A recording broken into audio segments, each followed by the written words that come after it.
Okay, I think we're ready to begin.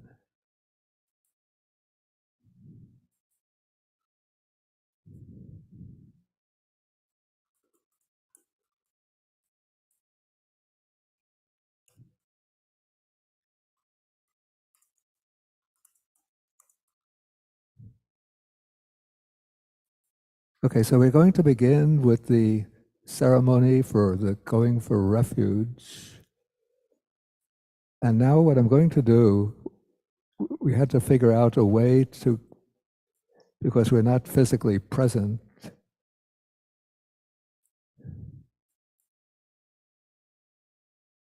okay, so the way the people who have expressed the wish to take the refuges, what you would do is click the symbol for raising your hand, and in that way you will come up to the front of the Zoom screen.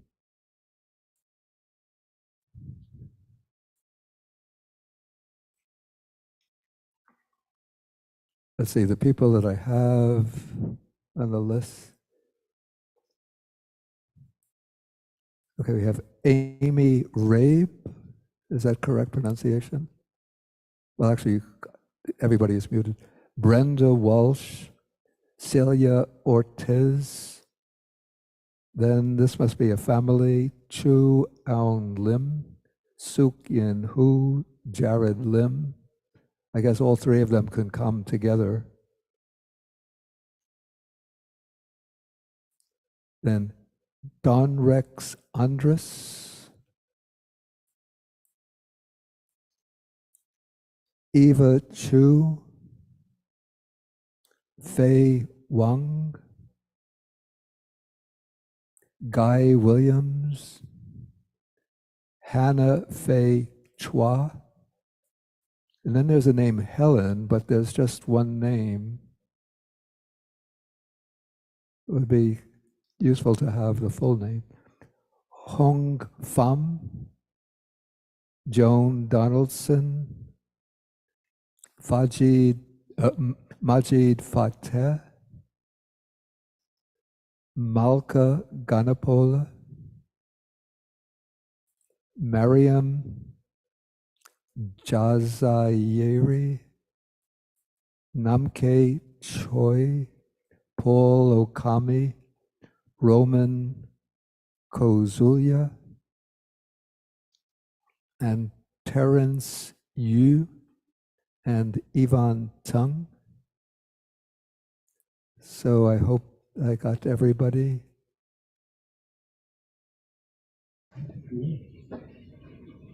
But okay. They also Vero Reyes. Excuse me? So Vero Reyes, his Dhamma name is Soma, the last person. Vera Reyes.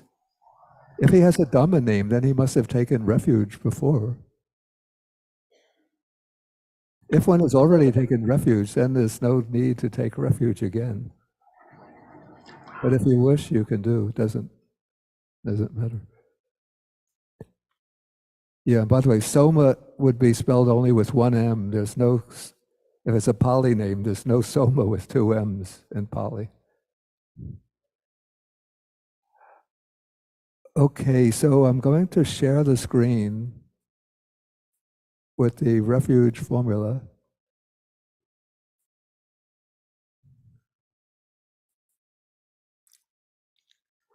Is the screen visible? It's visible.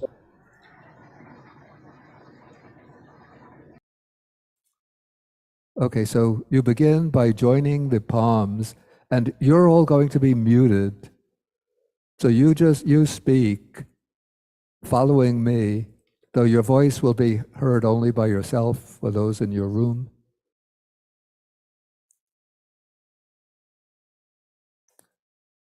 Namo tassa bhagavato arahato samma sambuddhassa.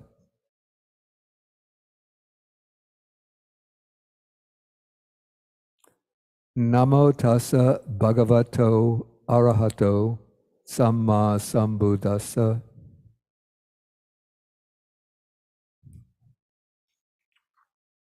Namo tassa bhagavato arahato samma sambuddhassa.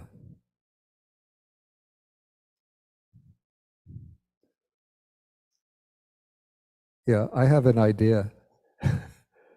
It's a little difficult to do it with complete silence from the other side. So let's choose one person to represent the whole group.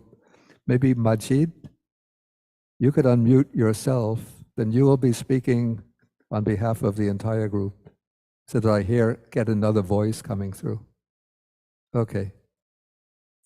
Okay, so we've done now the salutation to the Buddha.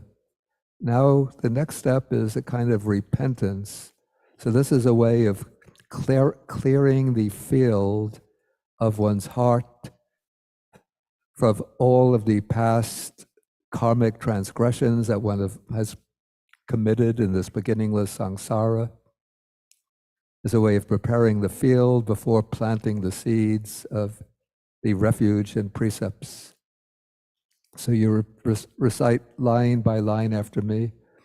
All the evil karma ever committed by me in the past, all the evil karma ever committed by me in the past, on account of beginningless greed, hatred, and delusion, on account of beginningless greed, hatred, and delusion, occurring through body, speech, and mind, occurring through body, speech, and mind, I hereby confess and repent it all.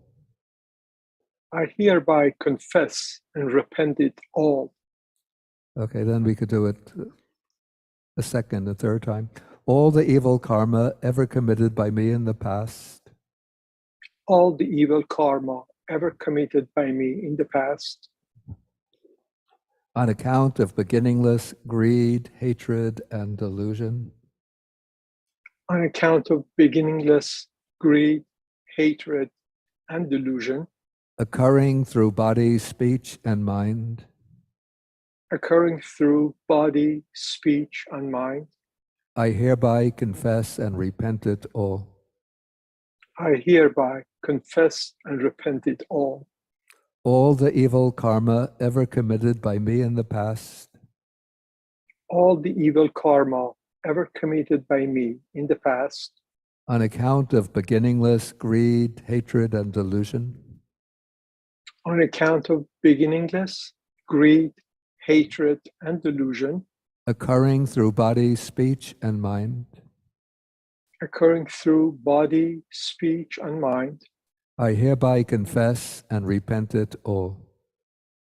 I hereby confess and repent it all. Okay, and now we will do the going for refuge, and we'll use both languages. First, I'll recite one line in Pali, then the same idea in English. So we have the poems joined, and then we recite Buddhang Saranang Gacchami. Buddham Saranam Gacchami. I go for refuge to the Buddha. I go for refuge to the Buddha. Dhammang Saranam Gacchami. Dhamman Saranam Gacchami. I go for refuge to the Dhamma. I go for refuge to the Dharma. Sangam Saranam Gacchami. Sangam Saranam Gacchami. I go for refuge to the Sangha. I go for refuge to the Sangha. Then we do it a second time. Dudiyampi Buddham Saranam Gacchami. Dutiyampi Buddham Saranam Gacchami. A second time, I go for refuge to the Buddha. A second time, I go for refuge to the Buddha. Dudiyampi Dhammam Saranam Gacchami. Dutiyampi Dhammam Saranam Gacchami. The second time, I go for refuge to the Dhamma. The second time, I go for refuge to the Dhamma. Dudiyampi Sangam saranam gacchami. Dutiyampi Sangam Saranam Gachami. The second time I go for refuge to the Sangha.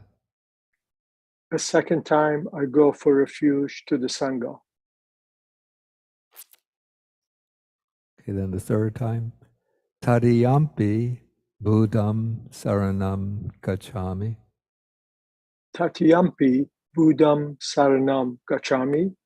A third time I go for refuge to the Buddha.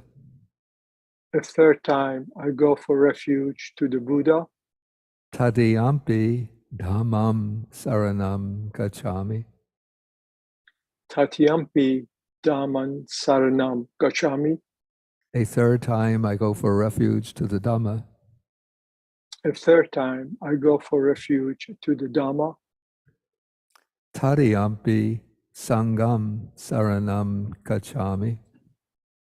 Tatiyampi Sangam Saranam Gachami.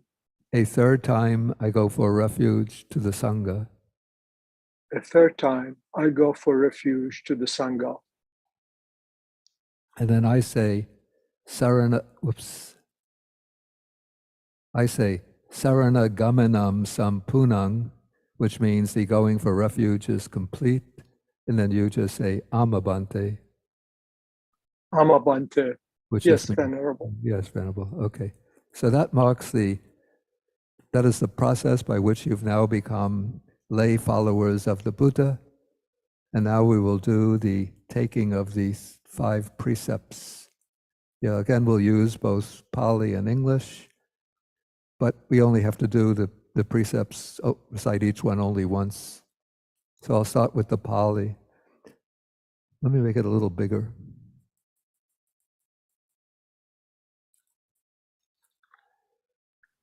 And I'll break each precept in Pali into 2 or more parts so it's easier to recite. Panati pata veramani Panati Pata Veramani. sikapadam samadhiyami. Sikapadam Samadhyami. I undertake the training rule I undertake the training rule to abstain from taking life. to abstain from taking life. And that means from killing either human beings or animals. Second, adina dana veramani Adina Dana Veramani. sikapadam samadhiyami. Sikam Padam Samadhyami. I undertake the training rule I undertake the training rule to abstain from taking what is not given. to abstain from taking what's not given. Yeah, that means in effect from stealing or in any way misappropriating the belongings of others.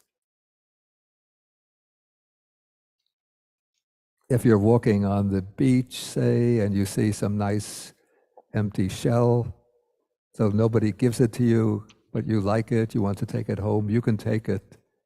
That's not what is meant. What is meant is stealing or taking possession of something that belongs to somebody else.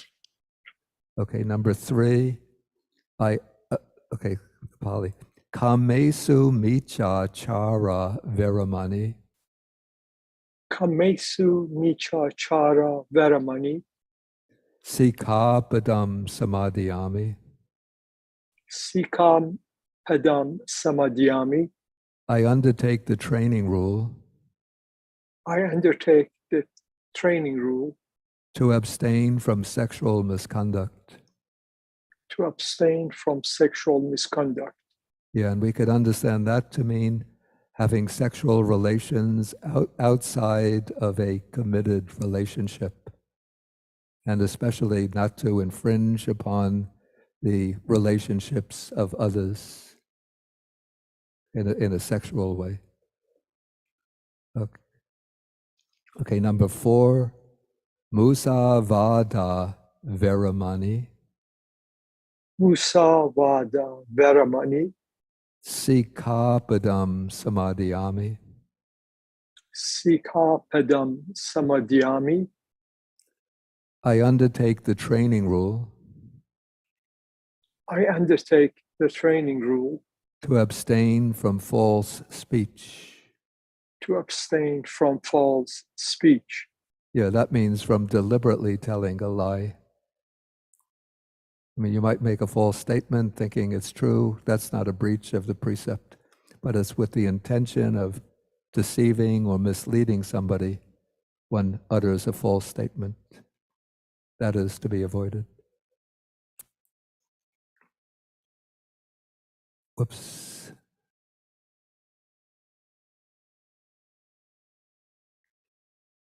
Sura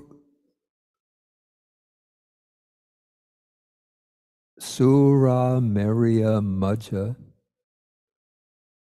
Suramarya Maja, Pamada Tana Pamadatana, Veramani Veramani, Sikapadam Samadhyami. Sikapadam Samadhyami. I undertake the training rule I undertake the training rule to abstain from wines, liquor, and other intoxicants, to abstain from wines, liquor, and other intoxicants, the basis for heedlessness. the basis for heedlessness.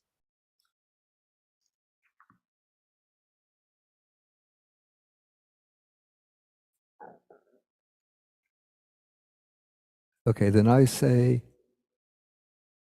Ti saranena saha panchasilang dhammang sadhukang surakitang katva apamadena sampadeta, which means having taken the 3 refuges and the 5 precepts, preserving them carefully, strive on with diligence. Then you say, Amabante. Amabante, yes, Venerable. Yes, Venerable. And so this concludes the ceremony of taking the 3 refuges and the 5 precepts. And now, since this is a very powerful meritorious act, you can just generate the thought of loving kindness, spreading it over the world in order to share the merits of taking the refuges and precepts, to share these merits with your any departed relatives or friends, or sharing them with the devas and with other human beings and with all sentient beings.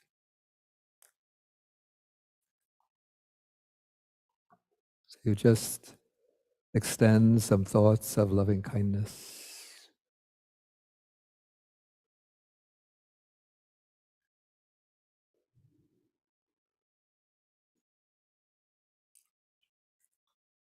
Okay, what you can do next, you see, BAUS, the Buddhist Association, issues certificates for those who go for refuge. And so if you would like to have a formal certificate, this is a nice certificate. What you would do, I think you would write to the BAUS info line, contact. Let me just do a quick.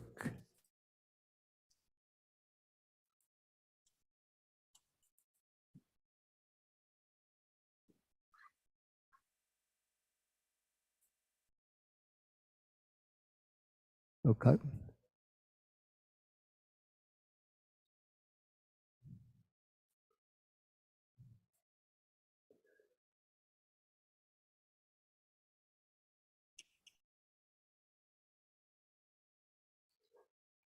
Okay, you go to the website of BAUS, BAUS.org, and under About Us, that menu About Us, you look for Contact Us. And then you put in your name, email, and for the subject, you put refuge and precepts. And then your message, you say, on September 5th, I took the refuges and precepts from Venerable Bhikkhu Bodhi. I would like a certificate, and you put your address. You put, of course, your name, put your, and put your full address, and put your gender, and maybe to have your date of birth also would be helpful. So name, address, gender, because you get a Dharma name and different names are different, whether it's male or female. And then the date of birth, gender, and of course the full address. And then we'll send you a certificate with a Dharma name.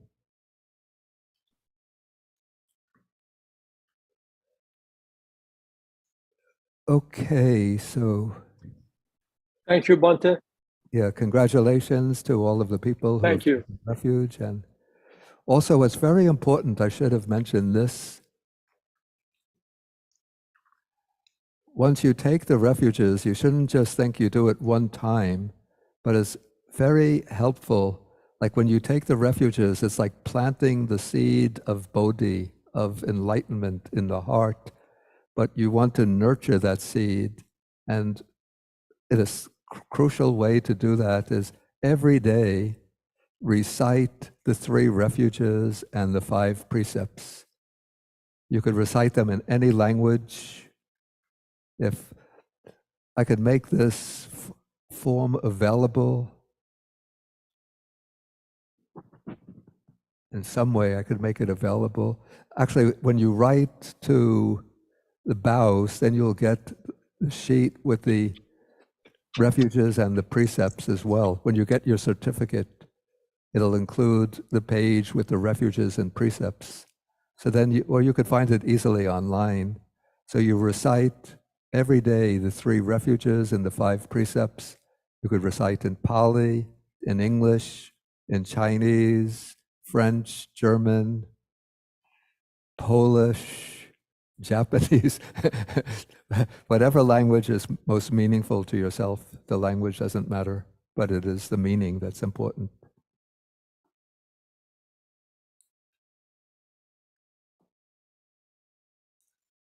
I see something, 11 participants raised hands. Is that to ask question or to do the refuges? I was to do a refuge, Bante. I was a little late. I couldn't get connected to a Wi-Fi earlier. Bante, my wife also wanted to take refuge, but we were late, unfortunately. I was late to tell her because she was not here. I apologize. It's Damanaga.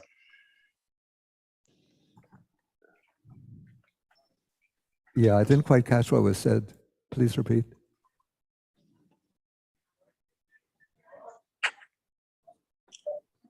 I was having a hard time with the Wi-Fi, Bante. That's why I was a little late checking in for taking a refuge. Okay, will you be here at 5 o'clock when we end?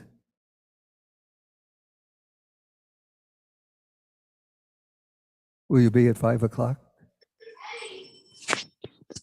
Yes, Bante. Okay, we could do it again at 5 o'clock. Thank you so much for your consideration, Bante. Okay.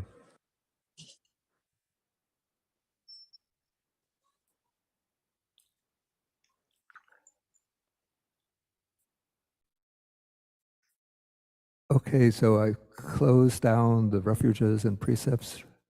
And now let us see. Okay, those who had the hands raised for the refuge ceremony now can please lower your hand. So I see some hands are raised. Are those for questions?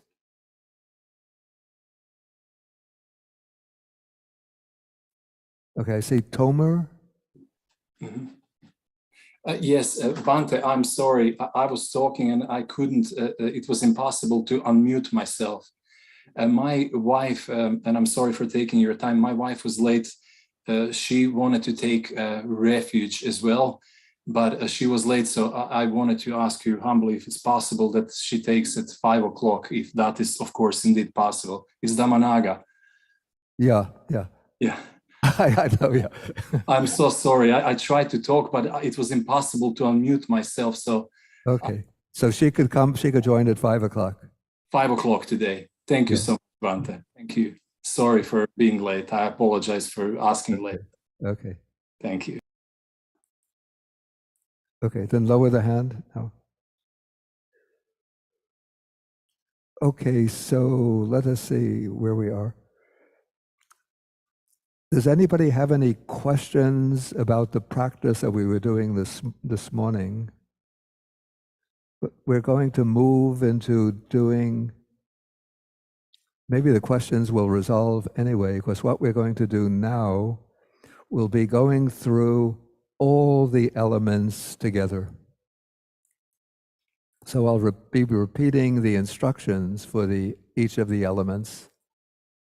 And so there was some problem this morning with the water element. The sound had gone off for some time, but the instruction will be repeated. Okay, so let us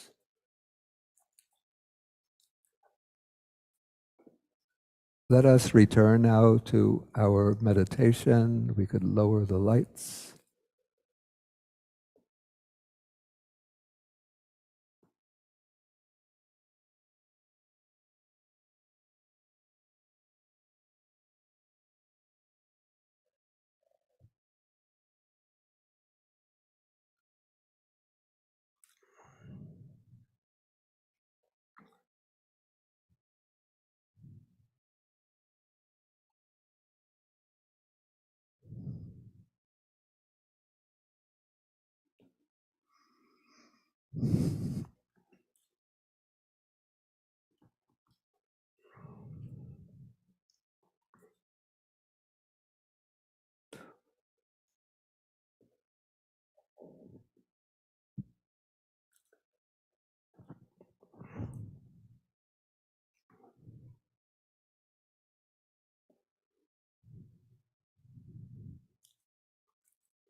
Okay, so begin with a few rounds of mindfulness of breathing.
Then move to the full body awareness.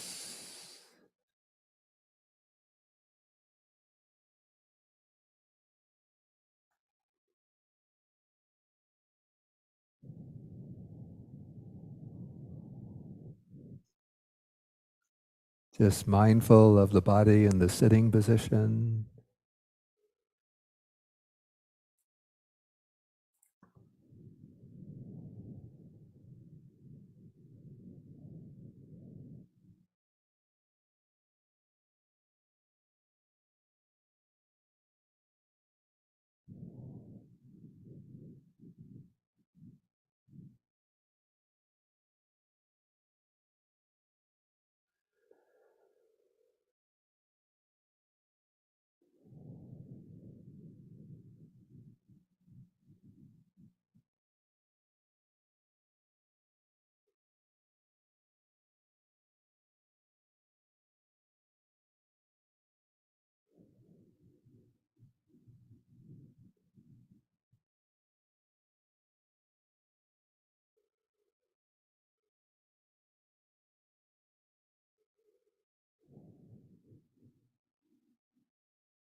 Okay, now we're going to begin with the earth element. So the earth element has the characteristic property of hardness, solidity. So to bring it into focus, you can begin by finding any example of a, let's say, of a sensory experience of hardness or solidity in the body.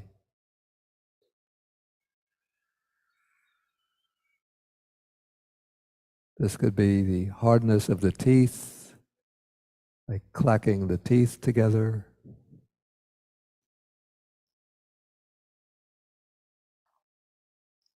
Could be the hardness of the skull, top of the skull.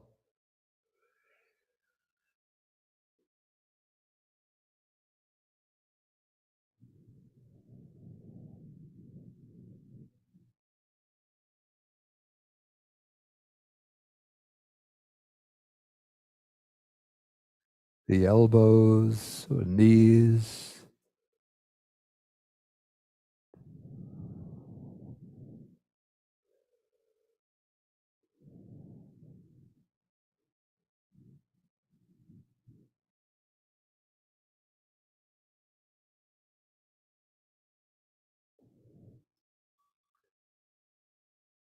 And then you start from the top of the head, scanning the body down, looking to pick up any sensory impressions of hardness or solidity. You move down at a moderate pace, not too slow, not quickly sweeping through the body.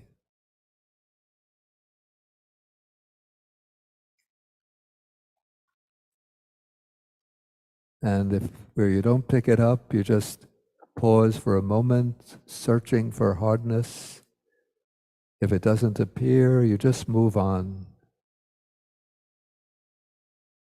And you could use the words hardness, solidity, or earth, even earth, just as a focusing device.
And after a few scans, once you pick up a clear perception of hardness or solidity, then you could do full body awareness, focusing on the body through the aspect of the earth element.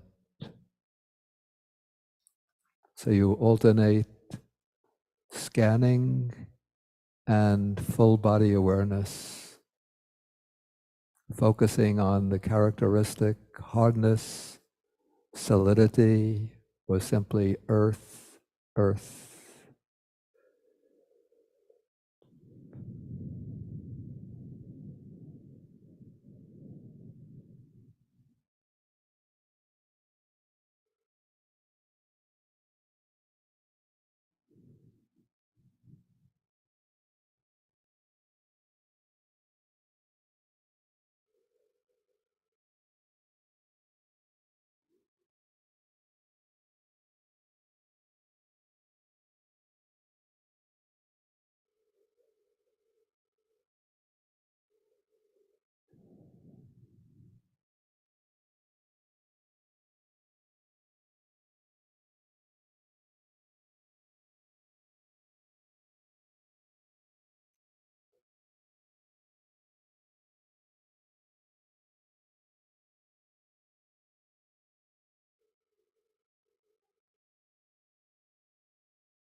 Okay, now we're going to move to the air element,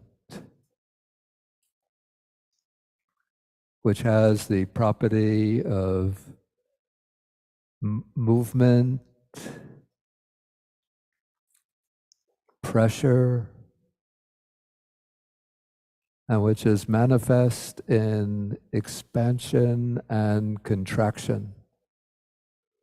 Expansion and contraction as we feel it in the body. And so we could begin by putting the attention in a place where we could clearly discern expansion and contraction.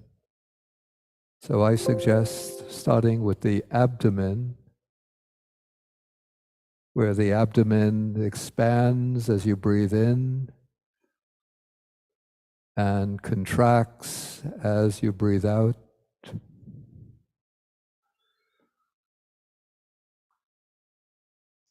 If your breath has become very subtle, you might not feel the movement of the abdomen so clearly.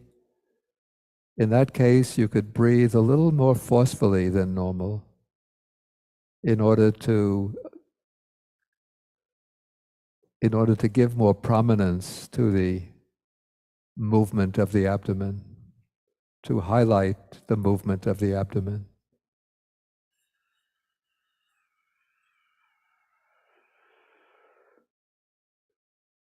So you observe expansion, contraction,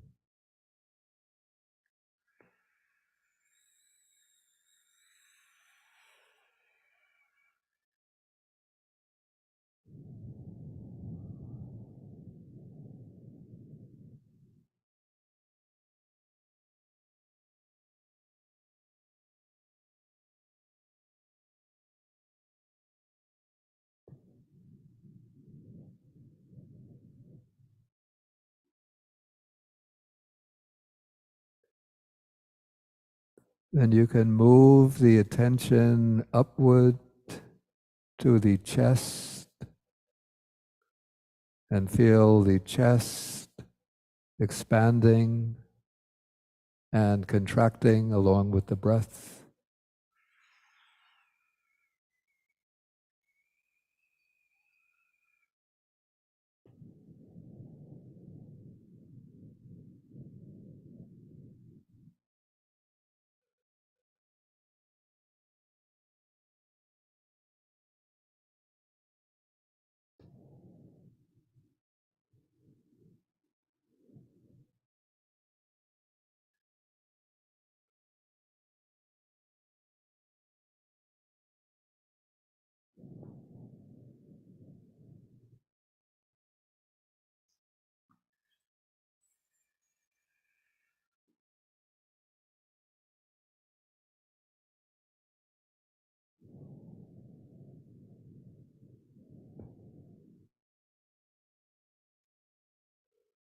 And you could move the attention to the throat.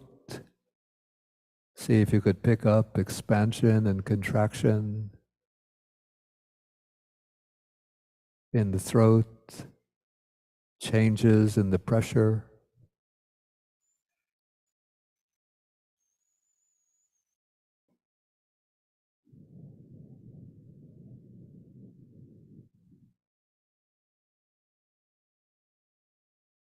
Then you can come up to the cheeks. Pay close attention and you'll find changes in the pressure of the cheeks along with the in and out breathing.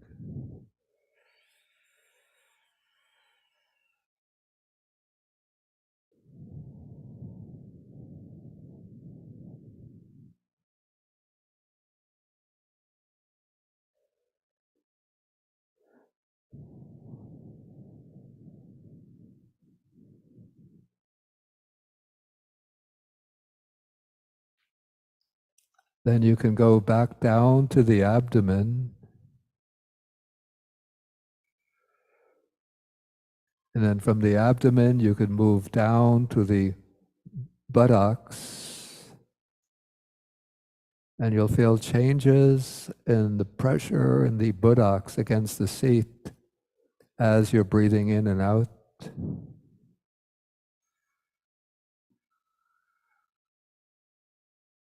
Kind of lifting as you're breathing in, and a downward pressure as you're breathing out.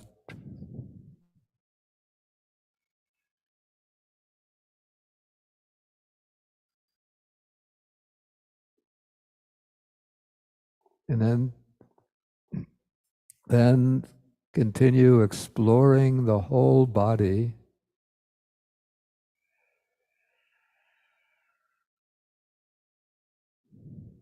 looking everywhere for that expansion and contraction.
And then instead of looking in particular places, when you have a clear perception of expansion and contraction, you can just rest in full body awareness, observing the whole body constantly expanding and contracting.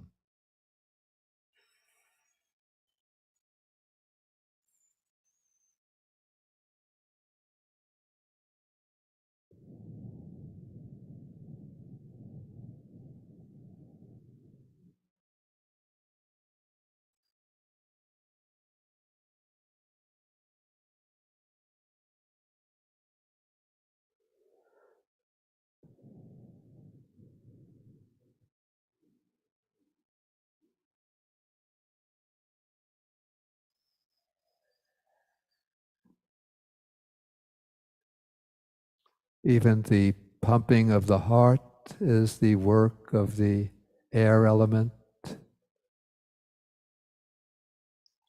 The pulsation of the blood vessels.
Okay, we're going to move on to the other two elements, but I want to give people a chance to take a little break, since I don't want people to get too strained by sitting too long.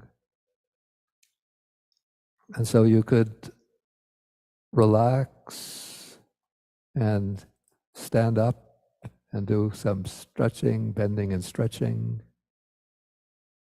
But don't vanish, because we haven't yet finished the session.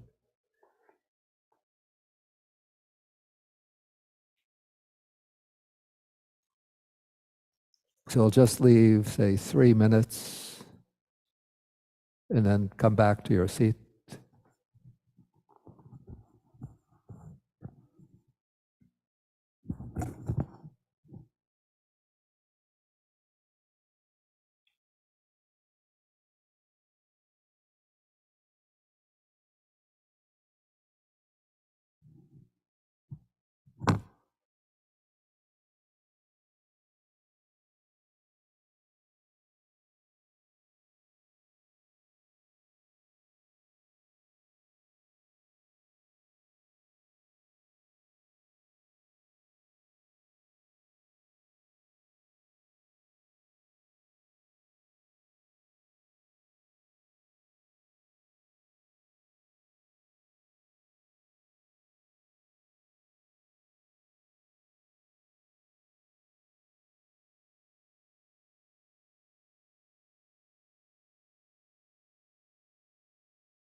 Okay, back to the seat.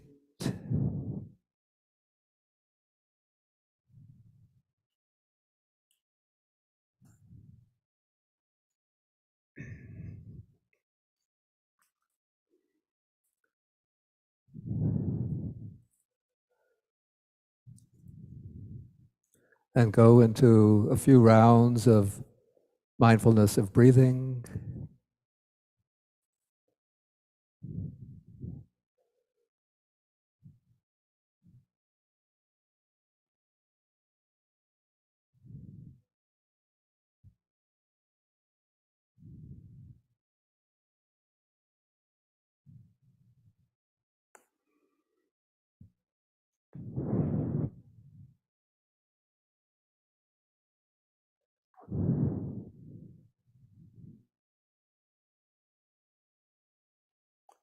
Then just sitting, aware of the body, just in the sitting position, sitting.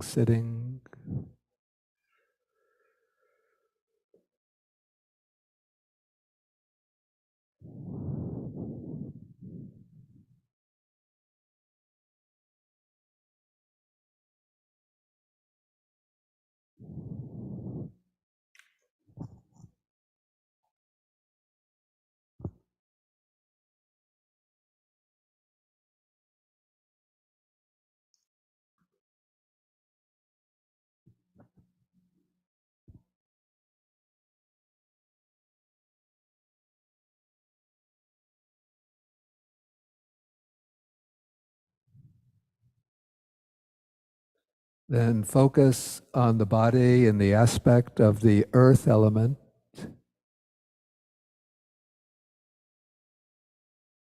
Just full body awareness, observing the body as the earth, or hardness, solidity.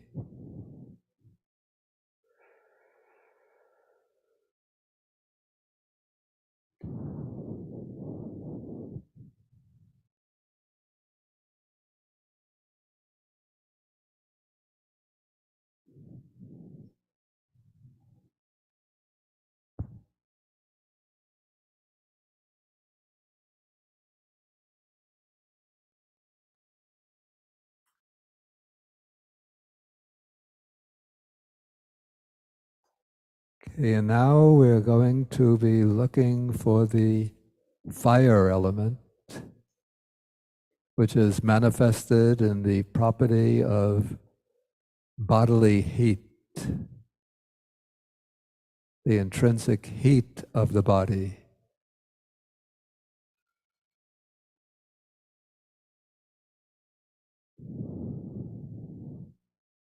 And so we begin by finding some region in the body where you could feel clearly and distinctly feel bodily heat.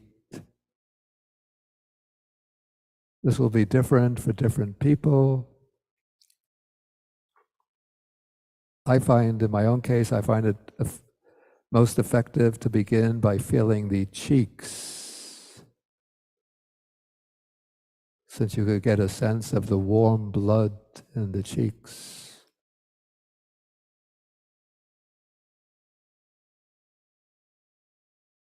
So you might find it if you have your hands one over the other on the lap, perhaps in the place where the hands are in contact with each other.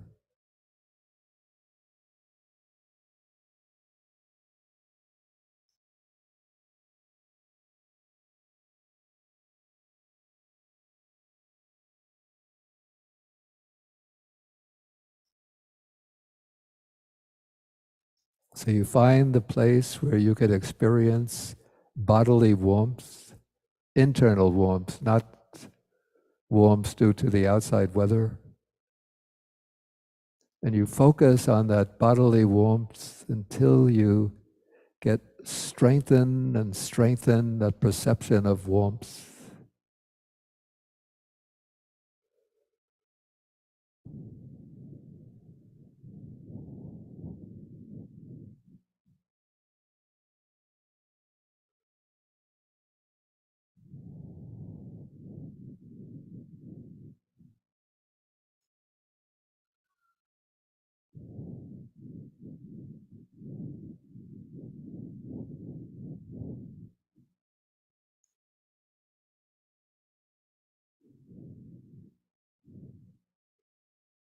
And then once it's prominent and clear enough, then you start spreading the perception of warmth, moving through the body from that warm area to the areas right next to it, and keep on moving, moving, moving, always looking for warmth until you're spreading your mind or your mindfulness through the entire body, and then scanning the whole body, looking for the warmth of the body, the bodily heat.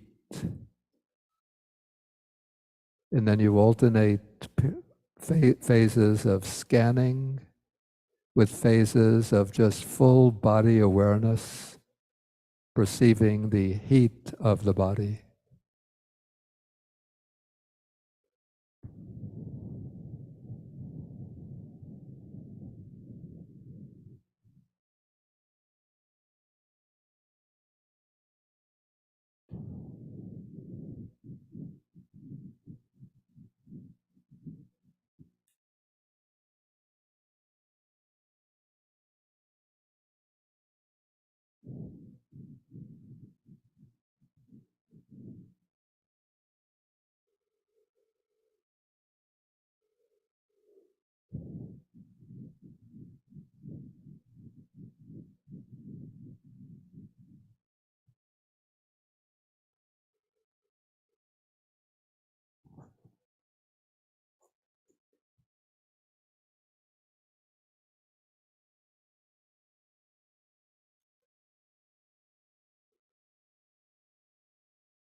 it's always helpful to use the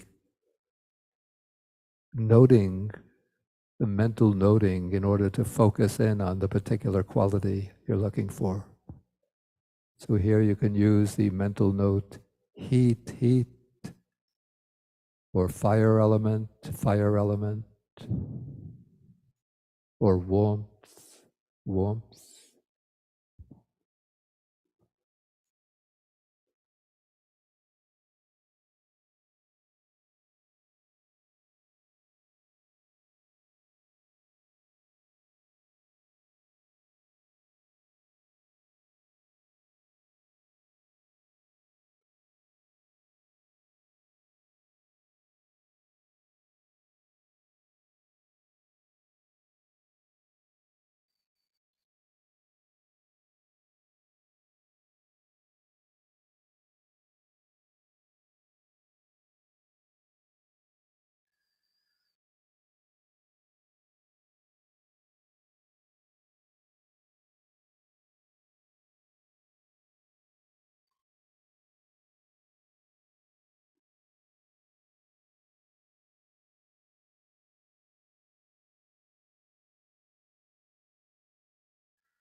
Okay, now we'll be moving to the water element.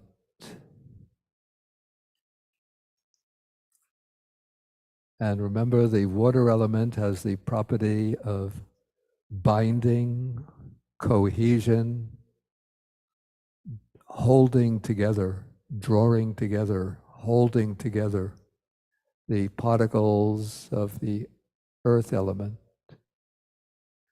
So we begin by returning to the earth element just with the full body awareness.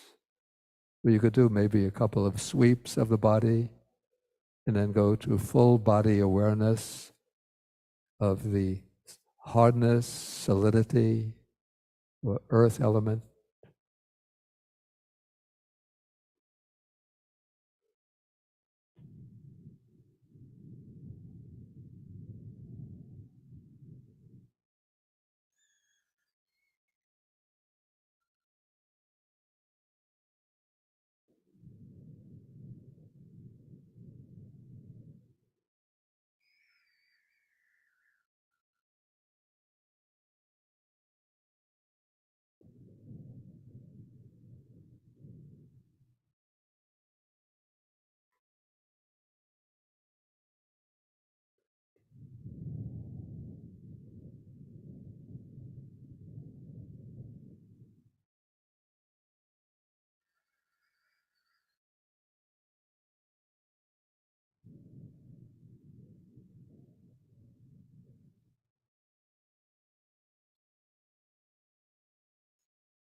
Okay, now to tune into the water element, it's not a matter of finding like one particular place to start with to focus. We just start from the top of the head and slowly move down through the body, trying to pick up a kind of felt sense of cohesion, of binding together, of maybe you could call this a electromagnetic force binding the material particles of the body together, a kind of subtle force field of cohesion, binding, holding together. It's very, very subtle, and you have to have a very kind of subtle mind or soft and receptive mind to pick it up. But keep on trying. And if you can't pick it up, you can maybe go back to the conventional way of observing the water element, which is by taking the fluids of the body, thinking of the fluids of the body, the saliva in the mouth, the blood running through the veins, other bodily fluids. But that's the more conceptual approach. The more direct approach is through the kind of the felt sensation or the perception of the binding quality, the cohesion quality of the water element. And so you sweep through or scan through at a moderate pace a few times. And then if you can pick it up, then you go back to the full body awareness, just observing the whole body through the aspect of cohesion or binding together. And again, you can use the mental note of cohesion or binding, holding together as a way of tuning in to the water element.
Okay, now in closing, let's see if we could work quickly through the 4 elements in succession. Just about 30 seconds for each. So turn now to the earth element. Pick up the body by way of the earth element, focusing on hardness or solidity.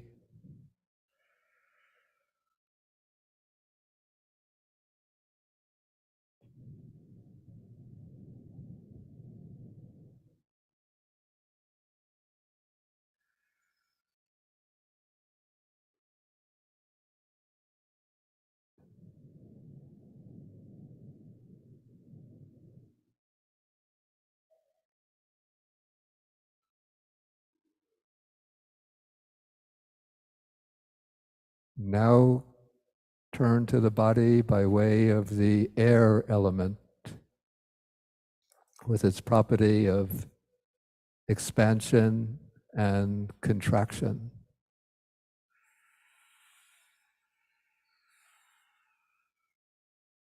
Just the full body awareness, aware of the whole body as involved in expansion and contraction.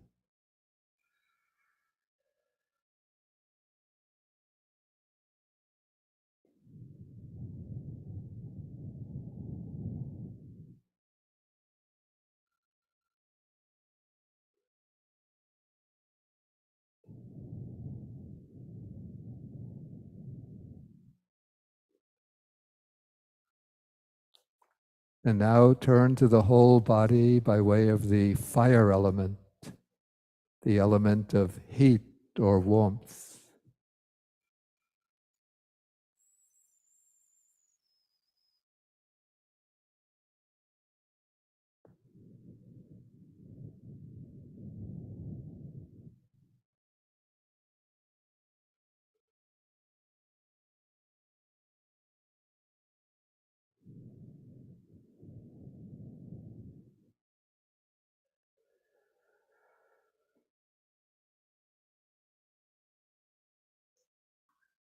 And now turn to the body by way of the water element, the property of cohesion, binding together.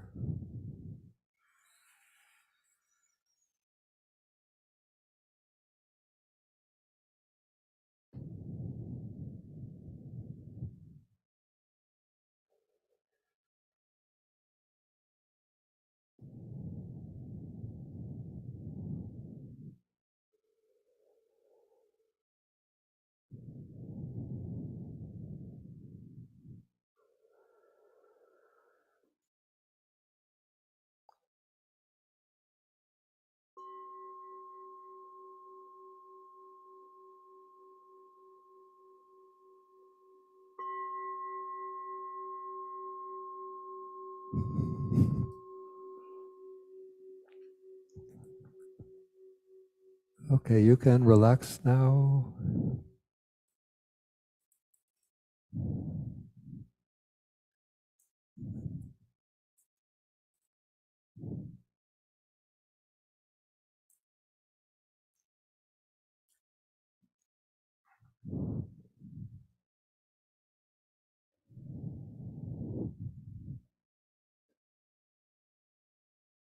Yeah, what we'll do now, we'll take the tea break now and then come back to your seats, let us say at 4 o'clock. We'll have an extended tea break.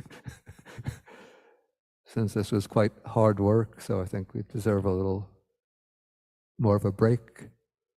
So be back at 4 o'clock and then we'll continue there to the remainder of the program. We'll do a little walking meditation and then we'll do the final exercise or contemplation, which is the body's final destiny.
喂，麦克风试用，喂，麦克风试用，喂，好。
Okay, so now over the past few days, we've been covering the section on contemplation of the body in the Satipatthana Sutta. And so what have we covered over these few days? And so we've covered mindfulness of breathing. We did the first day was devoted to mindfulness of breathing, not in a systematic way, but primarily as a way to settle the mind and to collect the mind, to strengthen the mental focus as a basis for advancing further into the other exercises. So that was day one.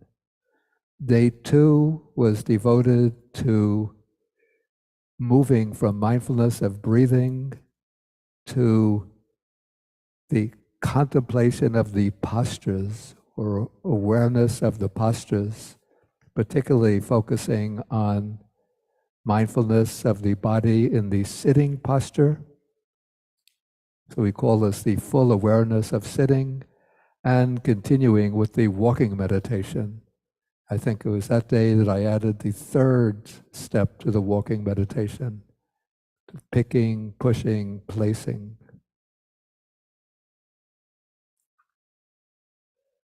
Okay, then on day three, we came to, in the morning and early afternoon, we came to the, what is called the Asubha Bhavana, the meditation on the unattractive nature of the body, which involves contemplating the body by way of the traditional list of 32 constituents. Of those, 20 are solid constituents, more or less solid constituents, and 12 are liquid constituents, the fluids of the body. So we did the 32 parts of the body in the morning and early afternoon, and the late afternoon. It's hard to believe that was yesterday. It seems like about a week ago. But yeah, late afternoon yesterday, then we started with the 4 elements meditation. And so in the afternoon, the late afternoon, we did the earth element. The early evening, we continued with the earth element. In the late evening, we moved from the earth element to the air element. Then today, this morning,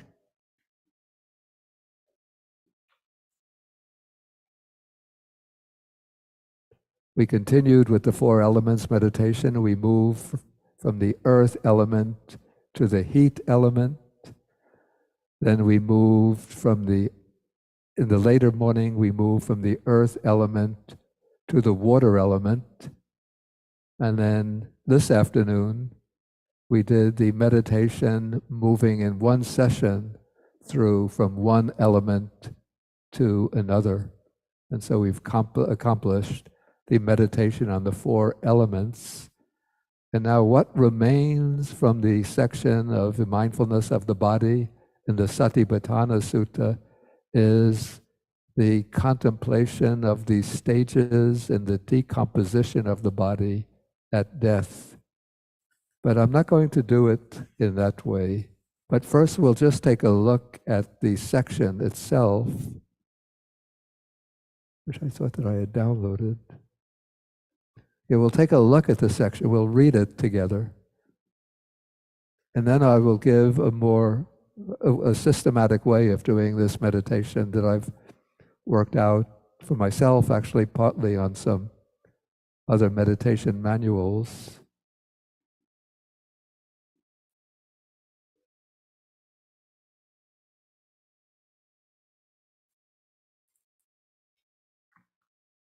And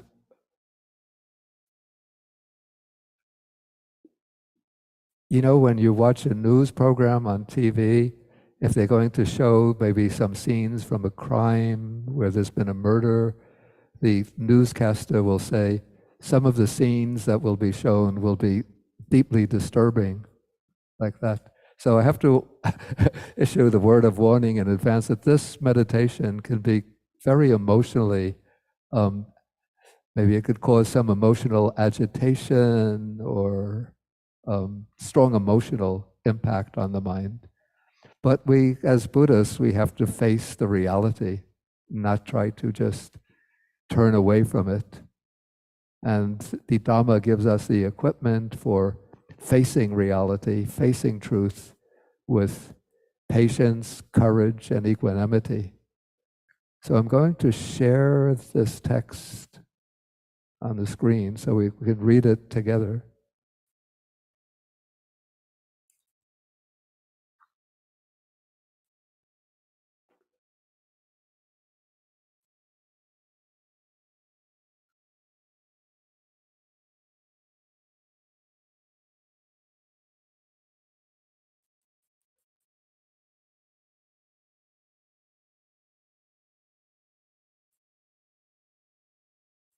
Okay, so this is the passage.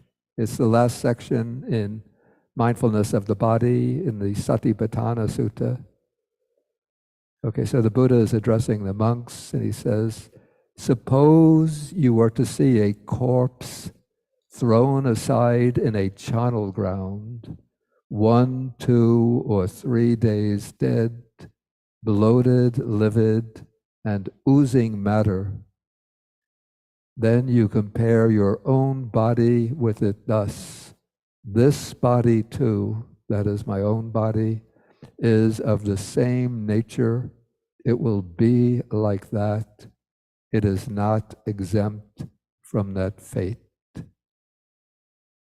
Yeah, here in America, probably throughout the world, maybe with a few exceptions, we don't come across corpses just thrown into a charnel ground. So it's rather hard to do this kind of meditation with a direct, with an actual corpse in front of one. And it's probably difficult to do imaginatively as well because we don't have previous experience, encounters with corpses under those conditions.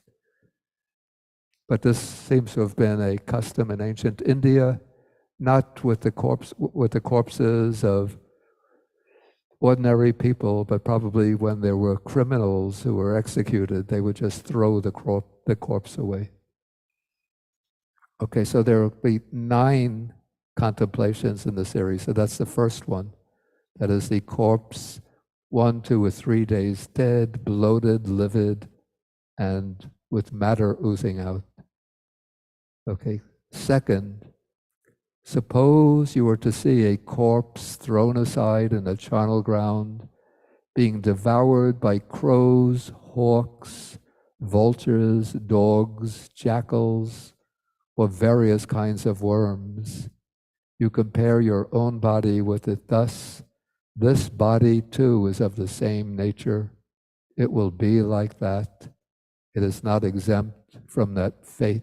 In fact, this reminds me that it's the custom in Tibet, whether it's still continued now during the time of Chinese occupation, I don't know, but in pre-occupation times, what they would do in Tibet with a dead body, there would be certain officers with the charge, with the responsibility for cutting the corpse up into segments, and then they take the corpse to the top of a mountain and throw the segments onto the top of the mountain, the top of a hill, and then the vultures descend and they devour the flesh from the corpse until all that remains are the bones.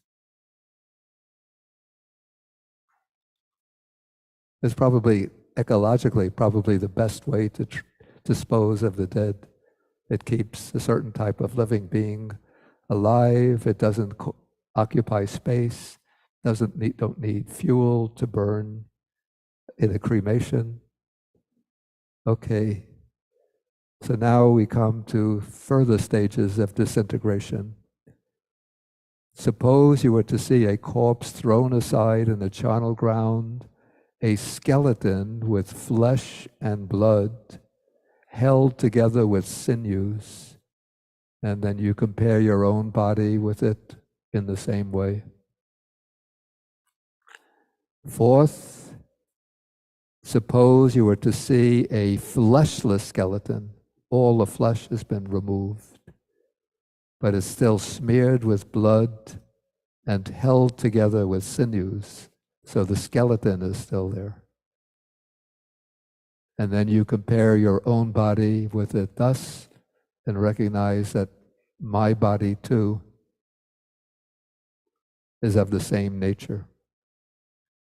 Next stage, suppose you were to see a skeleton without flesh and blood, so there's no more blood stains, held together with sinews, and again you compare your own body with it and recognize this body too is of the same nature.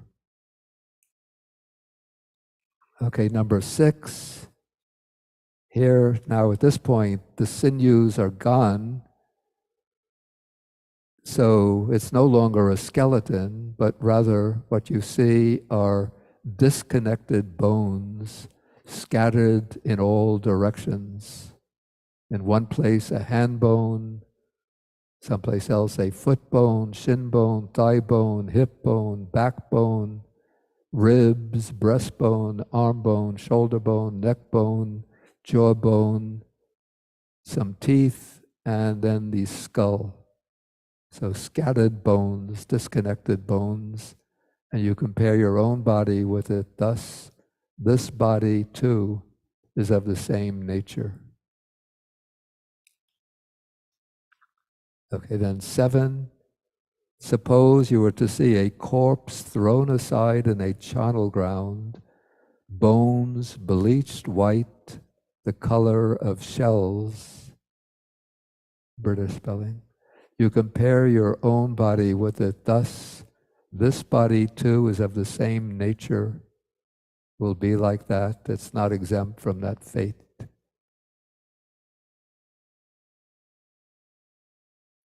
Okay, now you see number 8, you see bones heaped up more than a year old.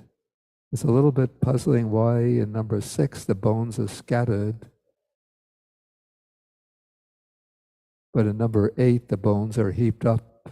But anyway, so you see the bones heaped up more than a year old, and then you compare your own body with it. Thus, this body is of the same nature. It will be like that. And then number 9, this is the last one. Suppose you were to see bones rotted and crumbled to dust. So they're properly not even bones anymore, but they're just bone dust. And you compare your own body with it thus. This body too is of the same nature. It will be like that. It's not exempt from that fate. Okay, so if you like this type of meditation, you could do this on your own. You could just find it in the Satipatthana Sutta and do it, on your own as a personal exercise. But I'm going to be guiding a meditation on death, which will take us to this point, but not going through in such detail the stages in decomposition of the corpse. So the way I've come to treat the meditation on death, and I learned this many years ago from a meditation manual that was based on Lama Tsongkhapa's Lamrim Chenmo. You see, we have all of these themes in the Theravada tradition, but they're just scattered here and there. But what this scheme from the Tibetan tradition does is to put them together into a very meaningful structure. So I think I might have changed some of the items, but the main items are the same. So we have 3 main themes, and each main theme has 3 secondary items or 3 subordinate items. So the 3 main themes, 1 is that death is absolutely inevitable and inescapable. That is, my death is absolutely inevitable, inescapable. The second main theme the arrival of death is utterly unpredictable, unforeseeable. And then the third main theme is when death comes, one has to abandon everything. So those are the three main themes. And now we'll take them with the subordinate aspects. Okay, first, the theme that death is absolutely inescapable, inevitable. So three subordinate aspects. So we can know this because everyone who has ever lived in the past has died. So maybe except for our parents, or if you're very young, your grandparents, but otherwise you go to your generation of great-grandparents, great-great-grandparents, all the ways back in time. All your ancestors from the beginning of human life on earth have died. And so how can I be an exception to this? I won't be, I have to die.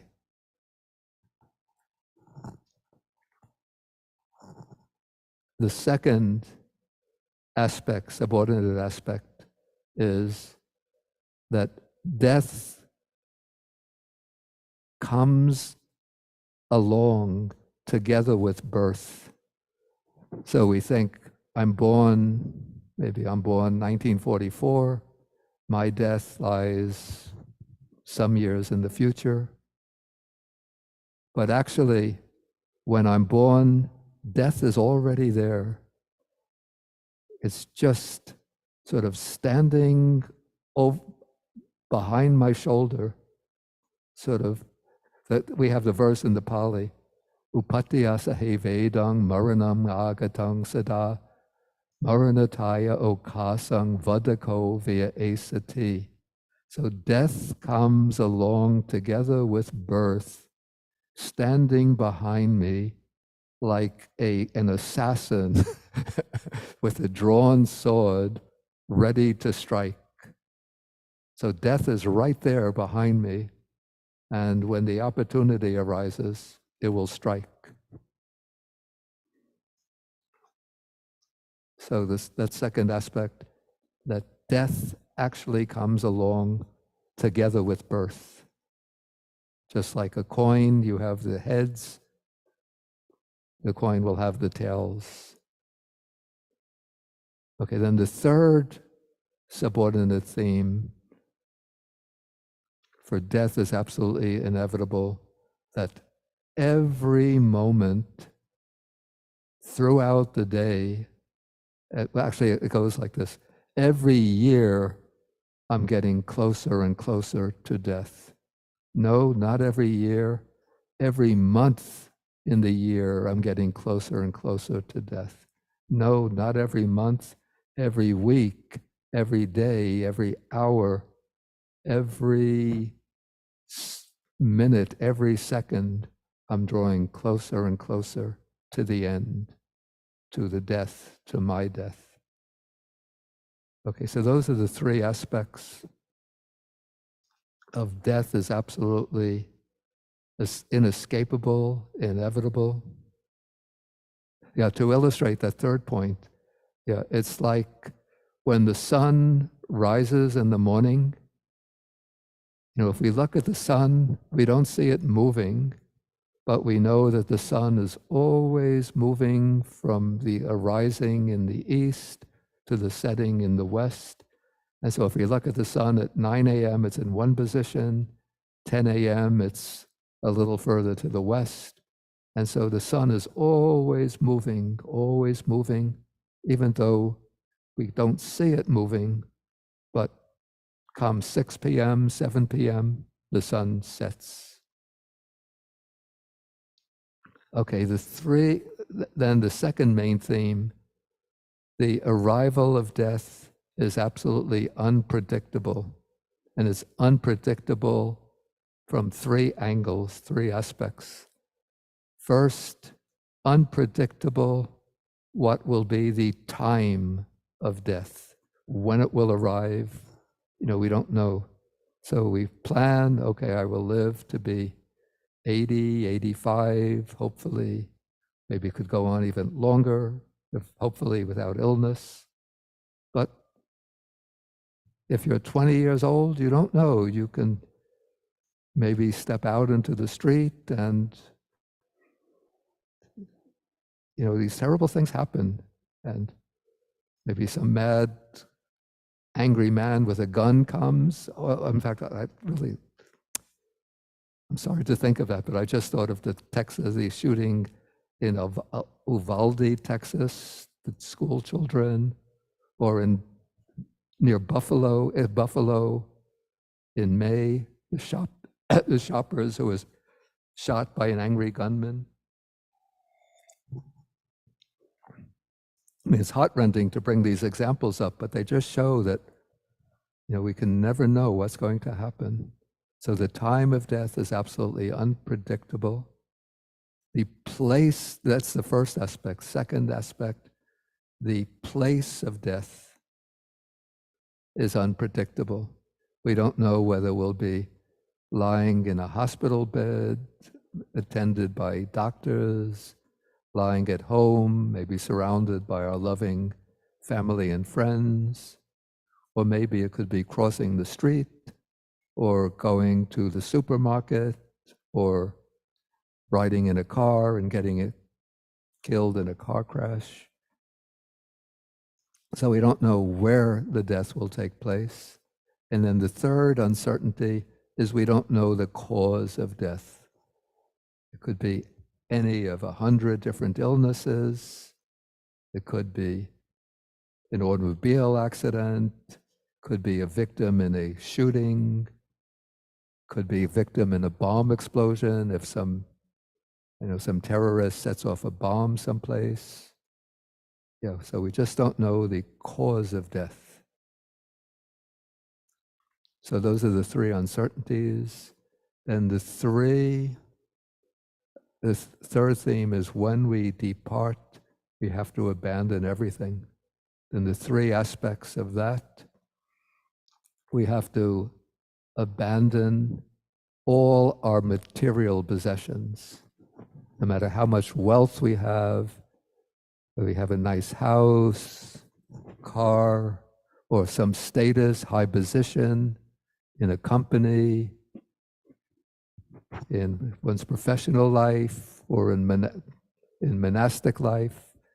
So all sort of external acquisitions have to be abandoned. That's the first aspect. Second aspect, all one's loved ones have to be left behind. So when you go, you might have your friends and family surrounding you, but they can't accompany you when the death moment arrives. You have to go alone.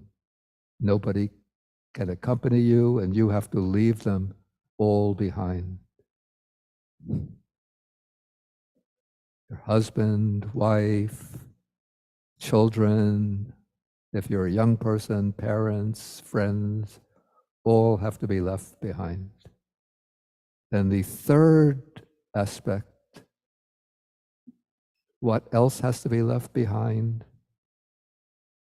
This body, and even the personal identity built up based on this body. So that has to be left behind. And then the fourth theme that I bring in is when you go, the only thing that you take along with you is your karma, your good and bad karma, and the mental formations that you build up in the course of this life. That is the tendencies, dispositions of character. Okay, so those are the themes, but now we're going to do that as a formal meditation. So let us take our sitting position, and this will be like a guided meditation. And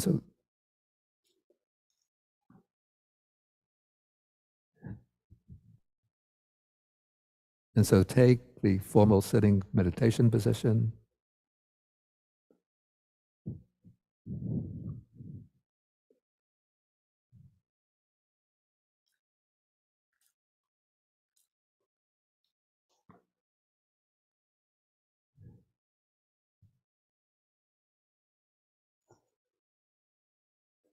And you begin with a few rounds of mindfulness of breathing to settle the mind.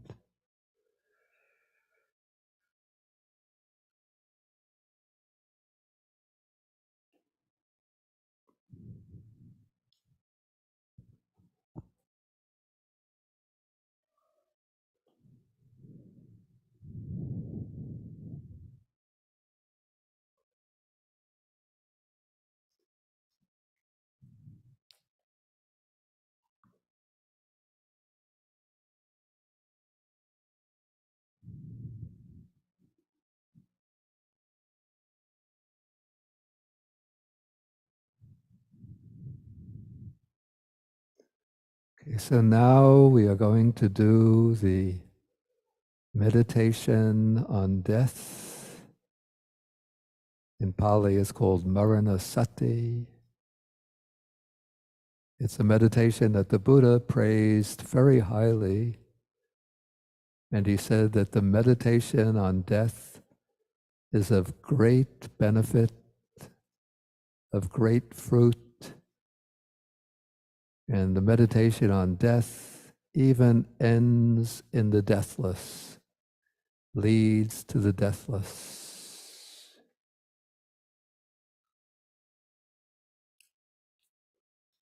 Okay, so the first main theme, that death is absolutely inevitable, inescapable. That means my death, that I must die.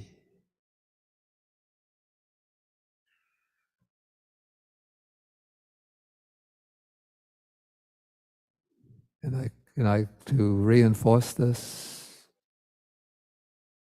I can reflect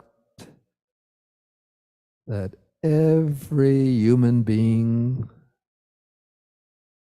on this planet who has preceded me from previous generations, all of them have died. And their bodies have turned to dust, to dirt and to dust. Their bodies have disintegrated and merged with the great earth of the planet.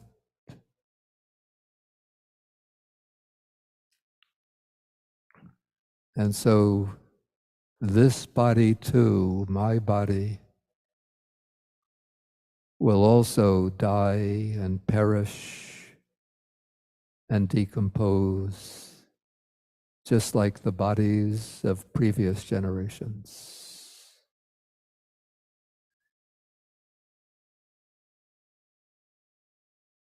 Even the great emperors, the great philosophers, the great explorers, writers,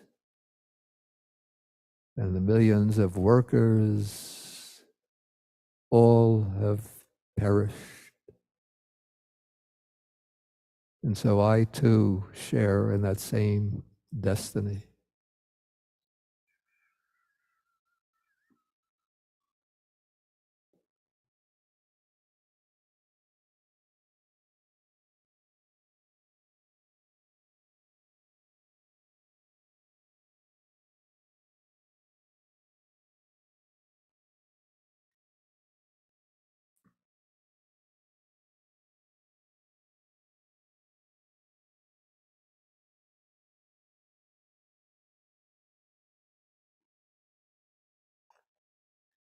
Okay, the second aspect of this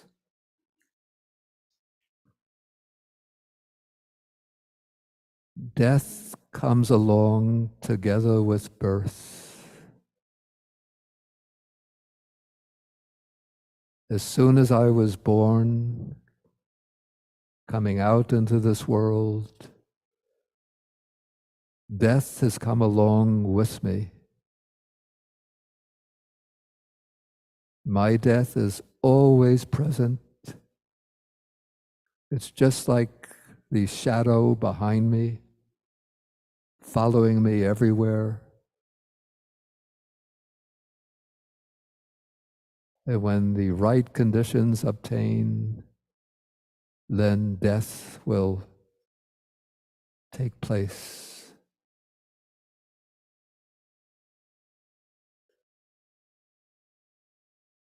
So death is my constant companion.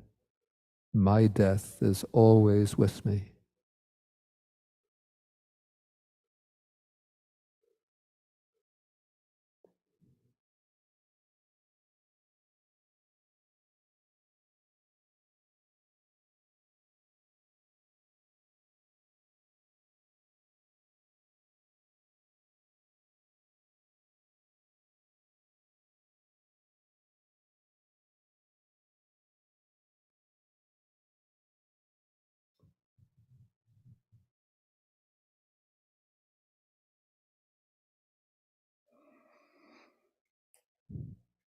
Third aspect, every moment I'm moving closer and closer to death. Every moment of every day.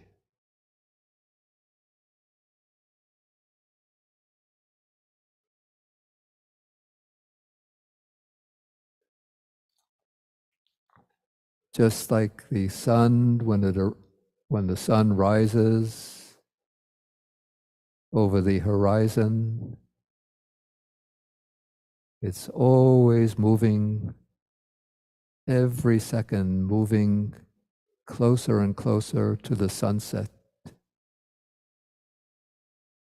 So once I've taken birth, I'm moving second by second, moment by moment, ever closer to my death, the end.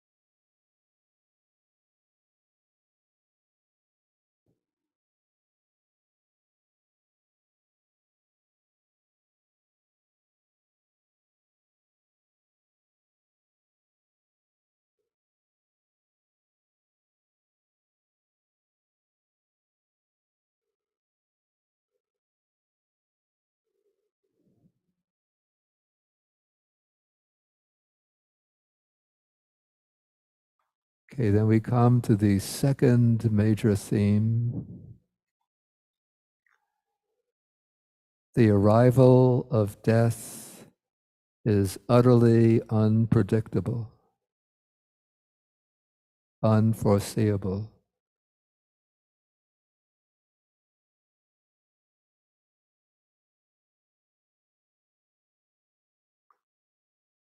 And this is so from 3 points of view.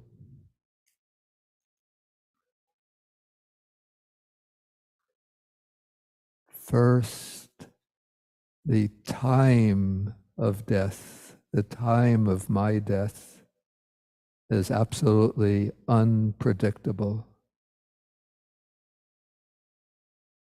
I have no idea, I cannot be absolutely certain when I will die. If I'm young, If I'm 20, 25, can't be certain that I'm going to live to be 80 or 85.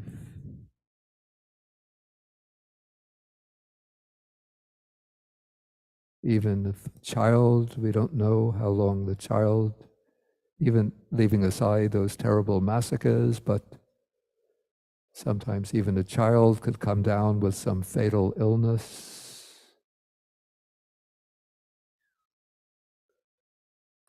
And so we don't know when death will strike.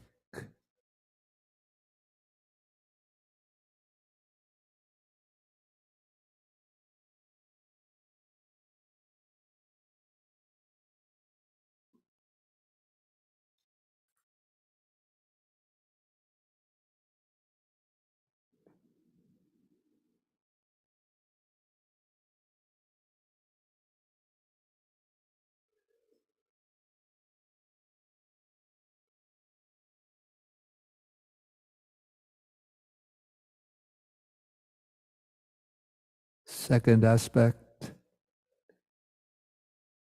we have absolutely no way of knowing in advance where death will strike.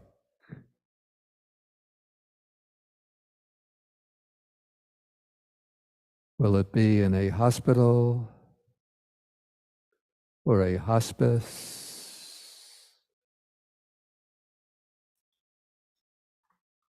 or in the comfort of my own home?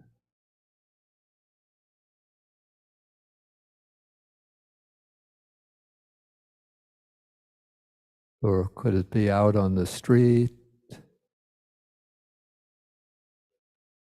when traveling to another state, another country? We just don't know.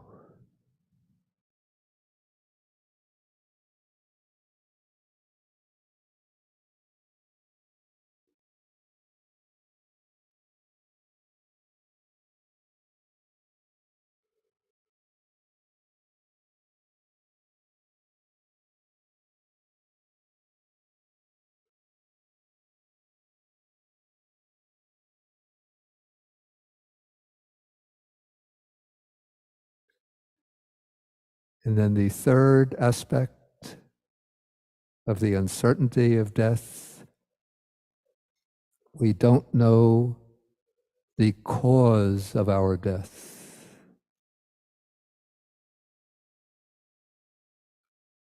It could be any of many illnesses. Maybe I can catch COVID and it turns very severe and then I'm gone. Could be heart failure, a cancer, some other organ failure. Could be automobile accident, could be victim of a shooting, bomb attack, just don't know.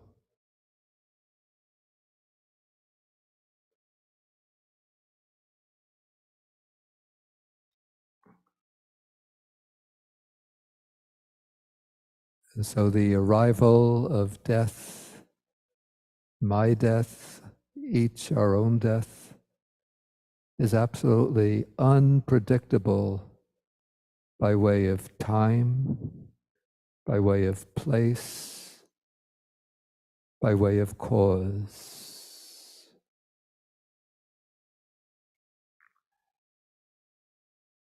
And the third theme,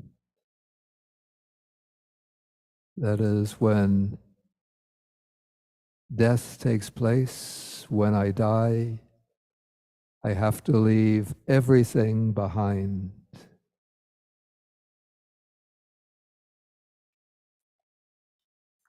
So I have to leave behind all my material possessions, even if we are multi-millionaires, billionaires, can't take that money with us. can take stocks with us, home, car, titles, positions, status,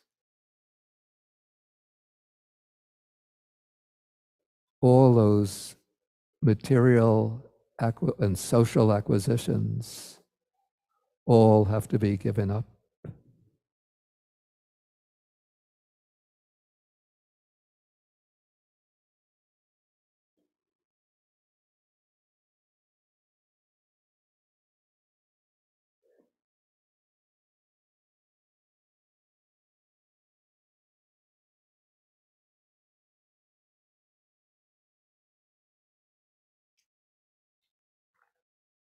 And second, when I die, I have to leave all my loved ones behind.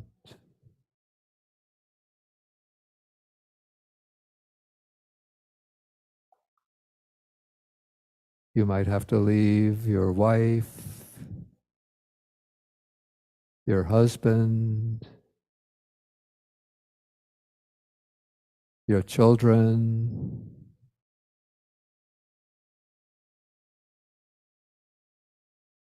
your friends,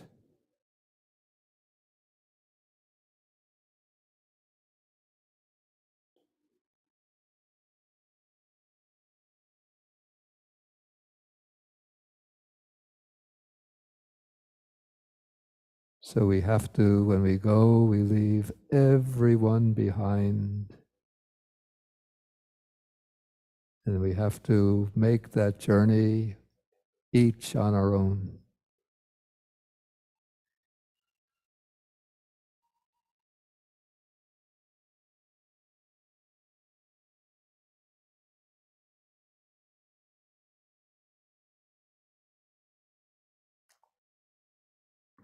And the third aspect, when I die, then I have to leave behind this body that I've been clinging to, that I identify with, that I take to be mine, myself.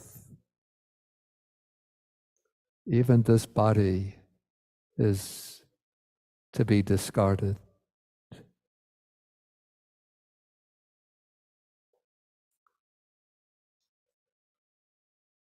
And then this body, maybe it will be cremated, just reduced to bone and ash, and the moisture will go up in the form of gases, and all that remains will be the bones and the ashes. If I'm buried, then there'll be a gradual decomposition of the body, till over time all that remains is the skeleton.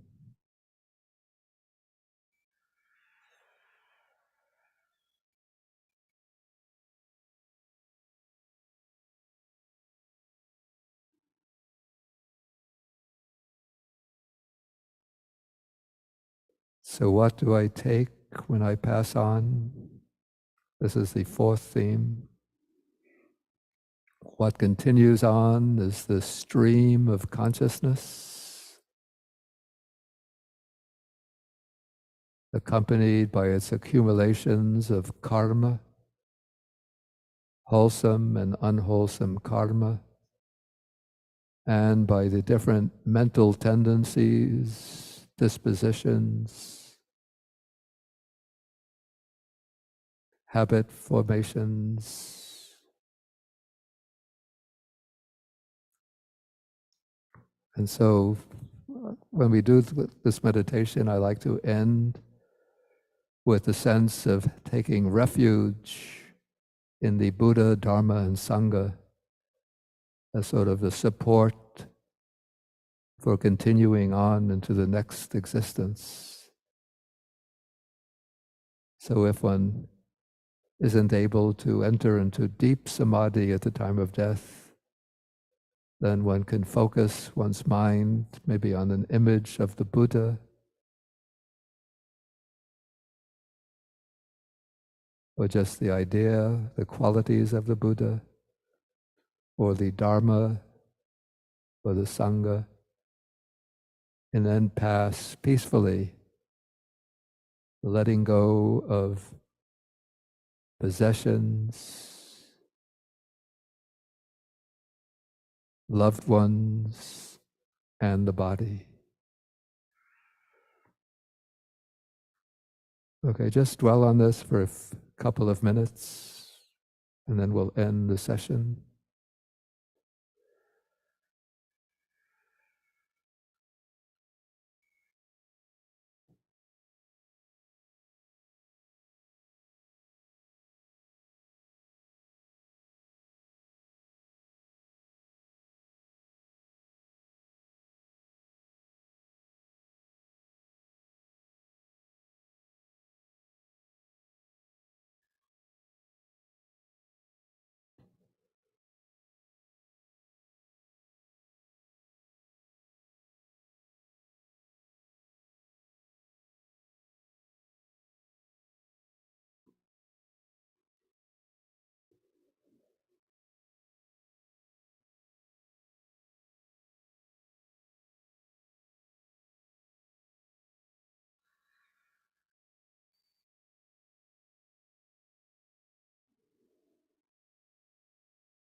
Okay, you can relax now.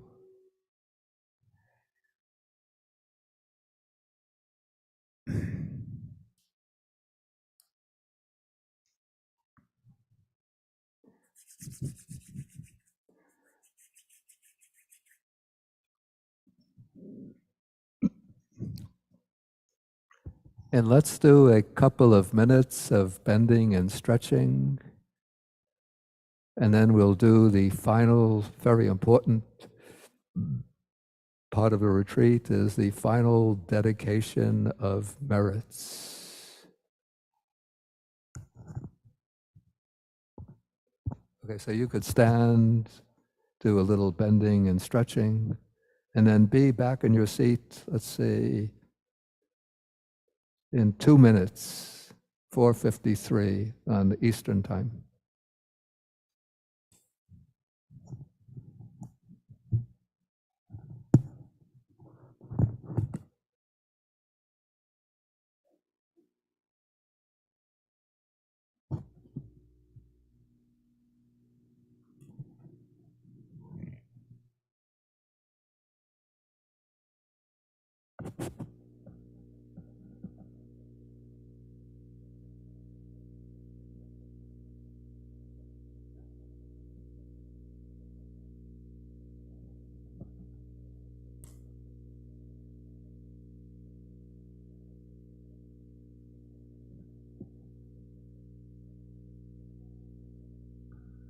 The battery is running out.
Okay, so we could be back in the seat.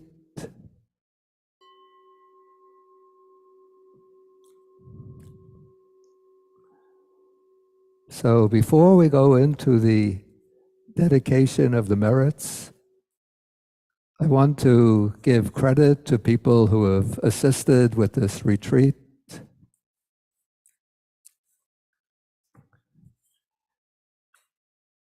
And first I'll mention Kaidi Shu, who has been sort of the coordinator who coordinated the tech support team, who has been working hard behind the scenes to ensure that the Zoom is functioning properly, that the recording is going on, that the sound quality is okay.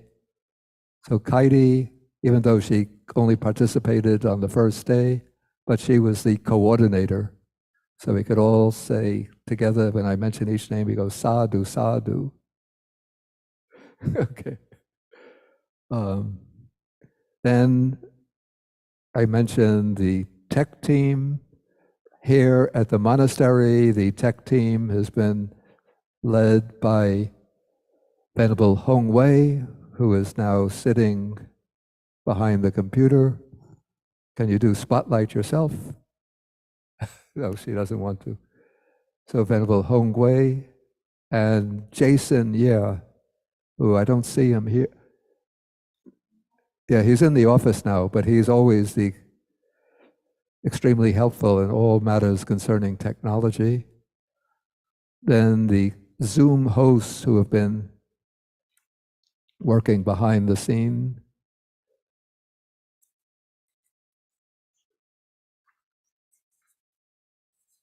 I have for some people just the first name. One is Shokuchi.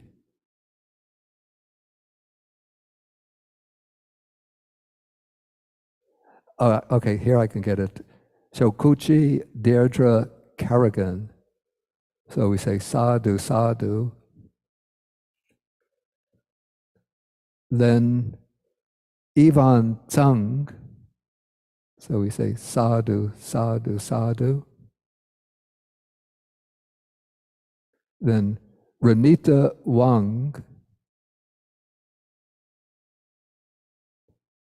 So we say sadhu, sadhu.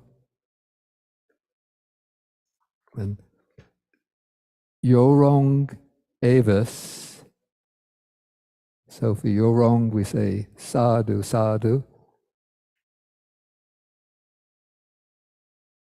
And CJ Wang, again, we say sadhu, sadhu. Yeah, I mentioned Renita. And Siu Kosvata. Is Siu here? No, I don't see Siu online, but Siu was helping on Sunday, yesterday. And then Ching Jung.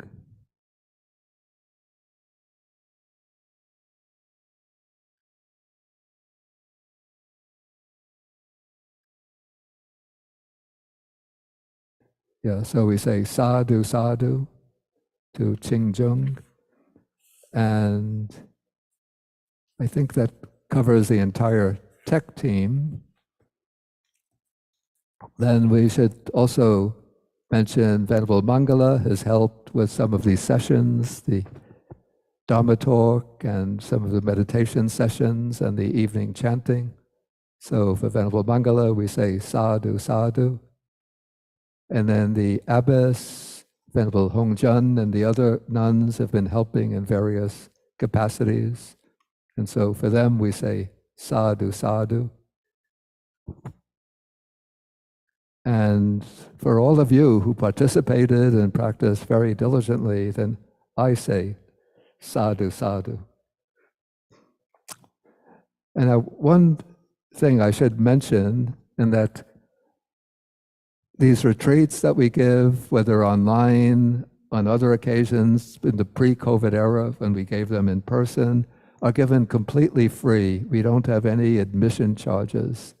So these retreats are made possible through donations from our supporters, and particularly from the people who participate in the retreats and want to ensure that they can continue in the future. So if you would like to support future retreats, please feel, let the wave of spirit of generosity flow through the heart and inspire you to make a donation to, you make it to the Buddhist Association of the United States, or BAUS, B-A-U-S, and to ensure that the donation, if you send it by check, to ensure that it's going to support retreats where you earmark the check, you could just write the word retreat or retreat support, and then it will be sure to go to support retreats. Okay, so did I cover everything? Venerable Hongwei, did I miss anybody or anything? Okay, so now we will end with the sharing of the merits. And so when we participate in a retreat, practicing intensively over these past 4 days and listening to the Dharma and doing the chanting to recollect the qualities of Buddha, Dharma, Sangha, then we generate, we say, a vast amount of wholesome karma, which is what we call punya or merit. And then we don't want to keep this merit for ourselves, but we want to spread it through the universe, to share it with others. And so what we're going to do first, to direct some thoughts of metta and karuna, loving kindness and compassion, out to the world. And so we bring to mind the entire human population with all of the afflictions and problems that humankind is facing today, the ravages of climate change, floods in some places, droughts in others, violent storms in other places, war, particularly in Central Europe, in Ukraine, in this country, the old problems of, particularly of racism and violence and gun violence and rising tides of bigotry and hatred. And so we send these thoughts of loving kindness and compassion throughout the world,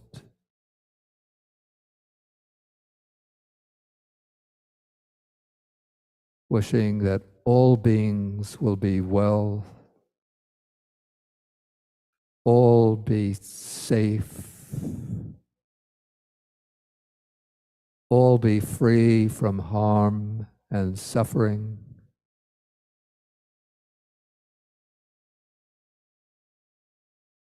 and that all will fulfill their good, noble aspirations in life.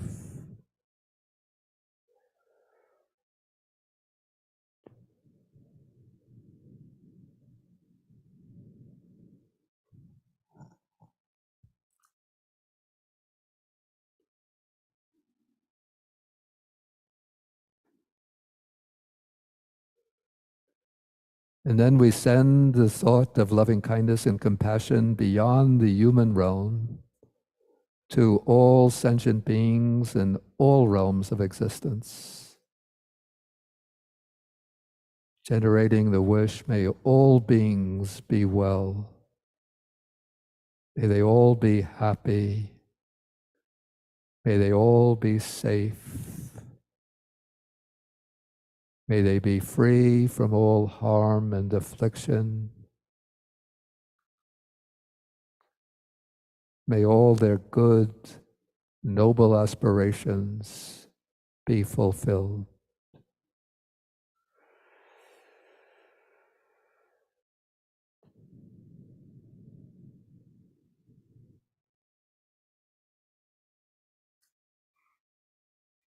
Okay, you continue to generate the thoughts of loving kindness and compassion. Then I'll recite the verses for sharing the merits.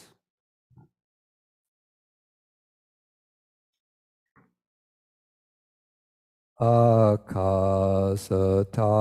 cha bhumata Devanaga Mahidika Punyantang Anumoditpa Chirang Rakantu Sasanang Akasata Jabumata Devanaga Mahidika Punyantang Anumoditpa Chirang Rakantu Desanang Akasata Jabumata Devanaga Mahidika Punyantang Anumoditva Chirang Rakantu Mang Parang Dukkha Pata Chani Dukkha Baya Pata Chani Baya Soka Pata Chani Soka Hantu Sabepi Panino. May those in suffering, let's say by virtue of our practice over this 4-day retreat,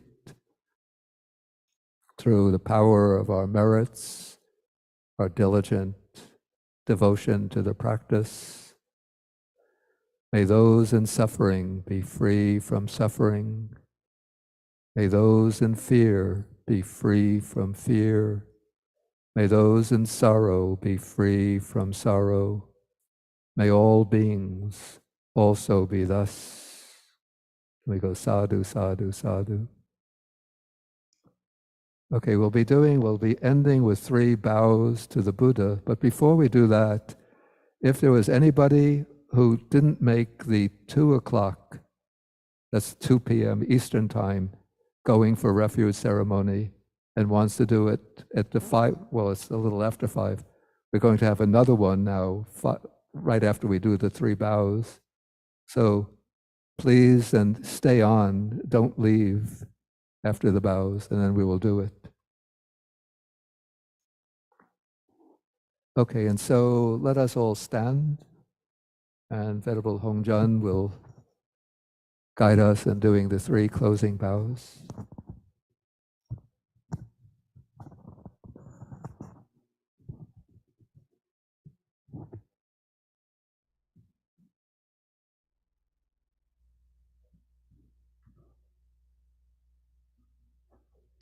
Three half bows to the Buddha.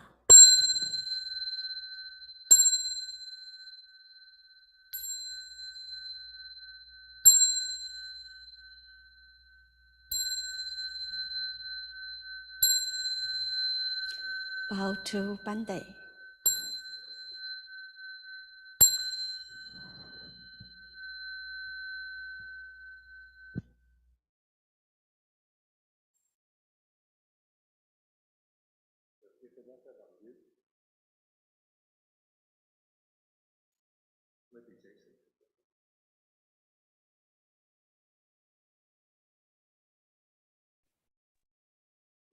Bante, Thank thank you, you. Bante. Bante. Thank you, Bante. Thank you very much, Retreat, Bante.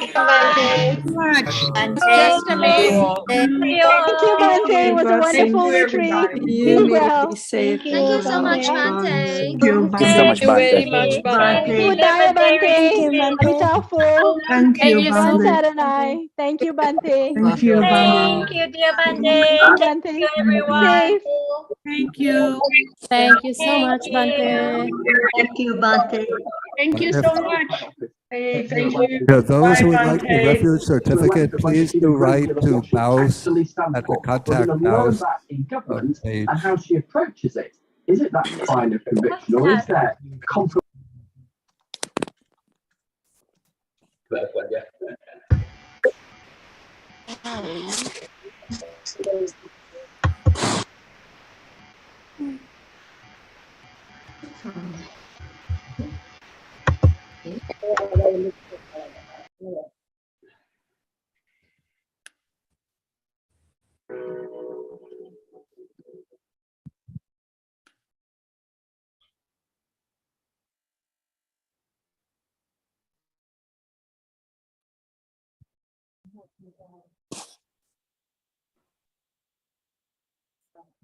Okay.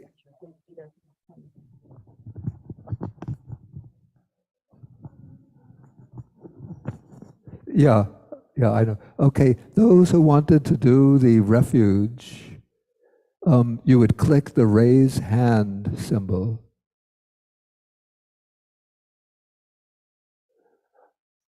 Those who didn't do it earlier,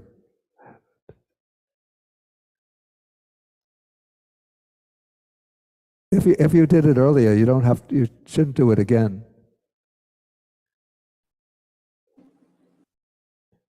Oh, Michael Turner, did you do it earlier?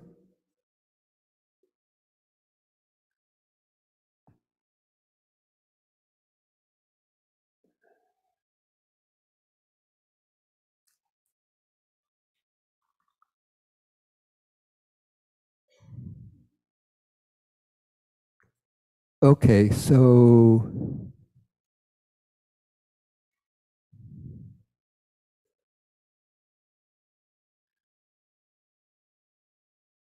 I see a number of people. So what I'm going to do is to put up, let me get that document.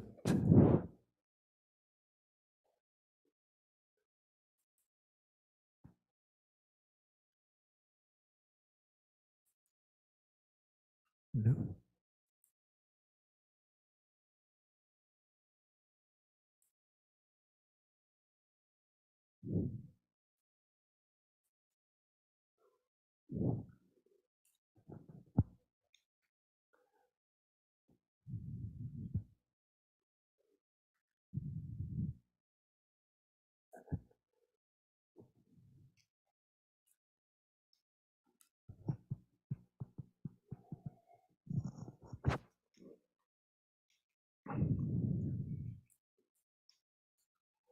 Okay, so now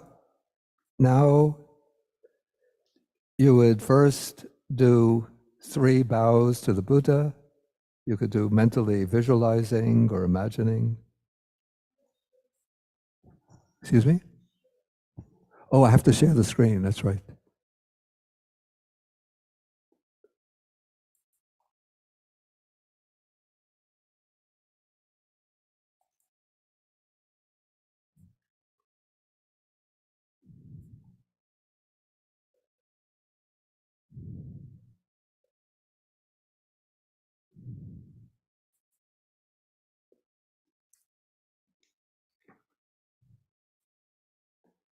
Okay, so you do 3 bows to the Buddha, either to an image or to imagination. Okay, 1, 2, 3, and then we do, one person should be unmuted to represent the group. Let's say, Nadine, would you unmute yourself? Then you could be the group Yes. representative. Can you hear me? Yeah, okay. Okay, so then you recite after me the line of homage. Namo tassa bhagavato arahato sama sambuddhassa. Namo tassa bhagavato arahato sama sambuddhassa. Namo tassa bhagavato arahato sama sambuddhassa. Namo tassa bhagavato arahato sama sambuddhassa. Namo tassa bhagavato arahato sama sambuddhassa. Namo tassa bhagavato arahato sama sambuddhassa. Okay, now the first step is repentance. And this is something that I added myself, actually. It's not part of the standard Theravadan formula, but I took this verse from the Avatamsaka Sutra. Okay. All the evil karma ever committed by me in the past, All the evil karma ever committed by me in the past, on account of beginningless greed, hatred, and delusion, on account of beginningless greed, hatred, and delusion, occurring through body, speech, and mind, occurring through body, speech, and mind, I hereby confess and repent it all. I hereby confess and repent it all.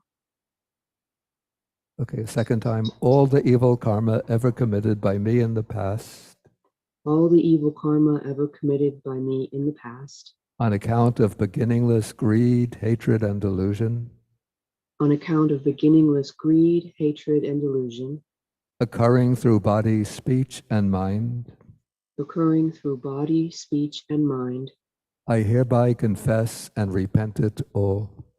I hereby confess and repent it all.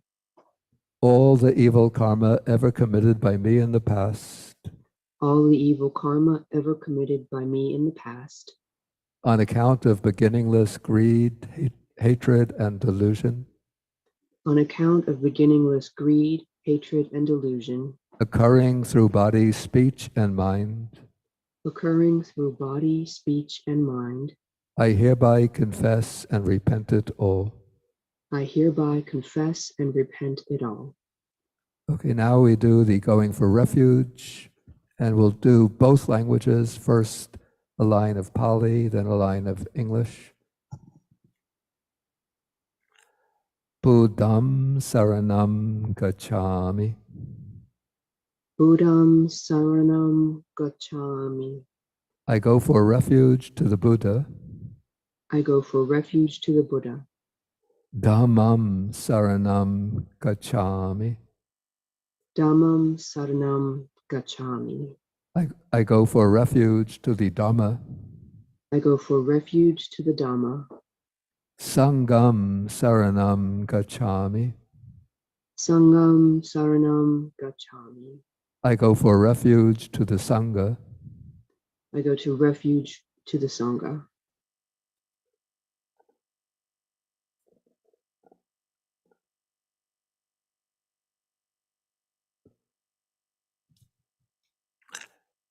Dudiyampi Buddham Saranam Gacchami. Dudiyampi Buddham Saranam Gacchami.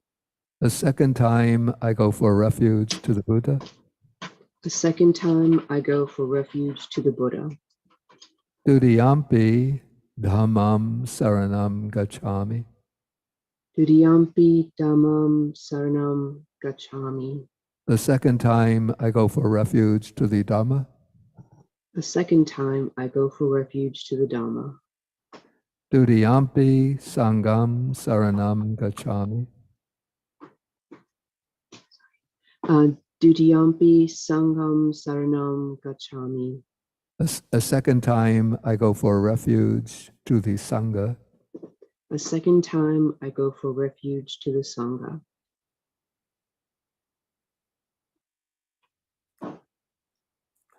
Tadiyampi Buddham Saranam Gacchami. Tadiyampi Buddham Saranam Gacchami. A third time I go for refuge to the Buddha. A third time I go for refuge to the Buddha. Tadiyampi Dhammam Saranam Gacchami. Tadiyampi Dhammam Saranam Gacchami. A third time I go for refuge to the Dhamma. A third time I go for refuge to the Dhamma. Tadiyampi Sangam Saranam Gacchami. Tadiyampi Sarangam Saranam Gacchami. A third time I go for refuge to the Sangha. A third time I go for refuge to the Sangha. Okay, then I say Sarana Gamanam Sampunang, which means the going for refuge is now completed. Then you just say Amabante. Amabante. Okay, Yes, so that's Venerable. yes, Venerable. Okay, so that completes the going for refuge. Then we do the 5 precepts.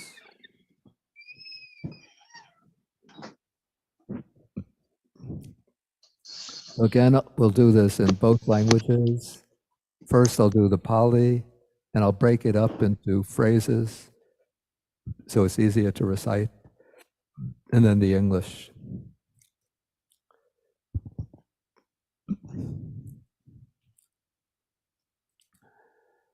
Panati Pata Veramani. Panati Pata Varamani. Sikapadam Samadhiyami. Sika Padam Samadhiyami. I undertake the training rule I undertake the training rule to abstain from taking life. to abstain from taking life. Yeah, so that in effect means to avoid killing living beings.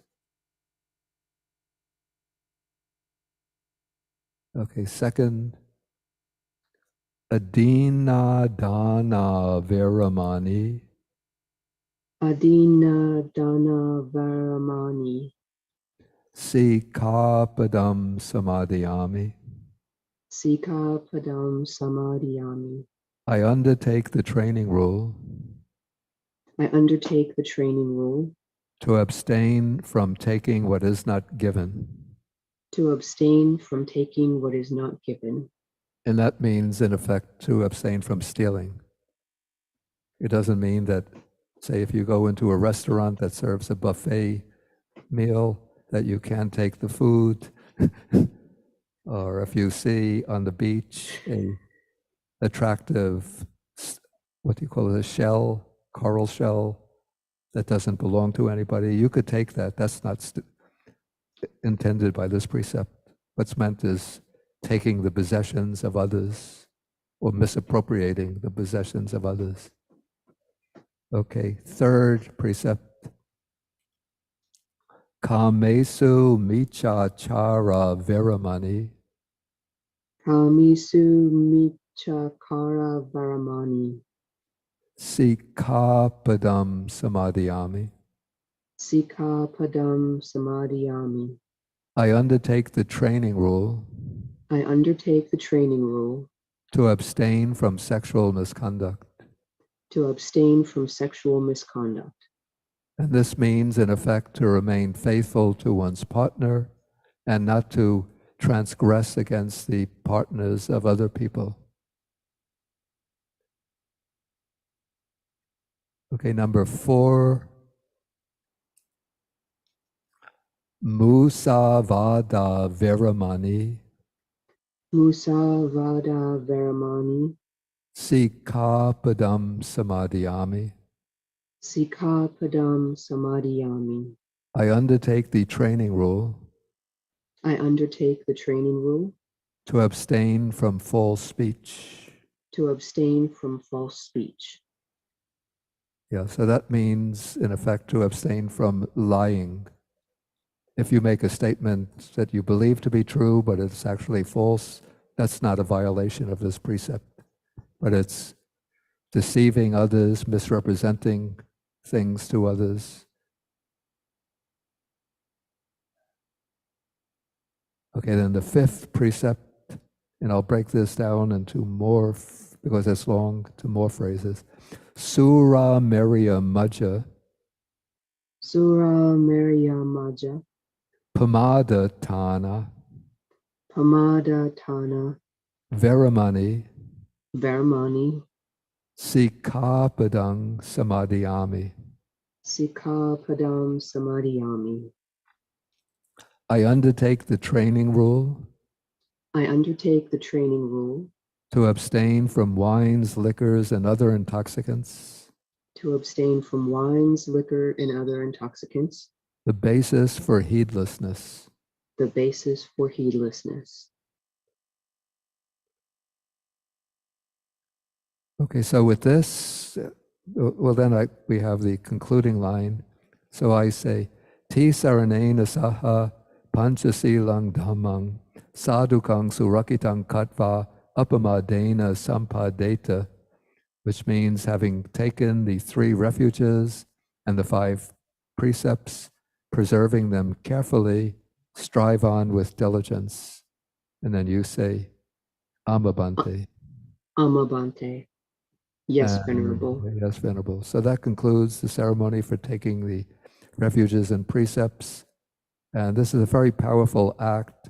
So on your own, now we won't do it here, but at the end of the day, your day, whatever time zone you are, before like retiring for the night, you reflect on the fact that you took the 3 refuges, the precious refuges, and the 5 excellent precepts today, and then you rejoice in that, and then from your joy, you spread your joy sort of in the form of merit towards departed relatives and friends, and then share the merits with all beings in all the different realms. Just like a few minutes of loving kindness meditation. And as I mentioned in the afternoon session, now that you've taken the 3 refuges and the 5 precepts, it's very valuable for your continued spiritual cultivation to recite them every day, at least one time. Could be early, first thing in the morning, or in the evening, or twice, to recite the 3 refuges in any language. If you like the Pali, use the Pali. If you are a Chinese speaker, you could use Chinese. Or if you're more comfortable with English or another European language, you can use that. So recite the 3 refuges and the 5 precepts as a way of imprinting them more and more deeply on the mind and strengthening your commitment to the 3 jewels and the 5 precepts. And then, as I mentioned this afternoon, if you would like to receive a certificate from the Buddhist Association confirming that you took the refuges and precepts, you write to BAUS, you go to the website of the Buddhist Association of the United States, or BAUS, and then I think it's under the menu for About Us. You click that menu, and then you'll see on that menu, one of the items is Contact Us. So you write to contact us, you put in your name, and of course, and then in the comment box, you say, I took the refuges and precepts on Labor Day week, on Labor Day, from Venerable Bhikkhu Bodhi, and give your mailing address. You give your, of course, you have to give your name. You give your gender. Of course, I give a Dharma name, and the name has to be tailored to the gender. You give your date of birth, and did I mention the mailing address is, of course, crucial to send you the certificate. Okay, I think that's, any questions about this?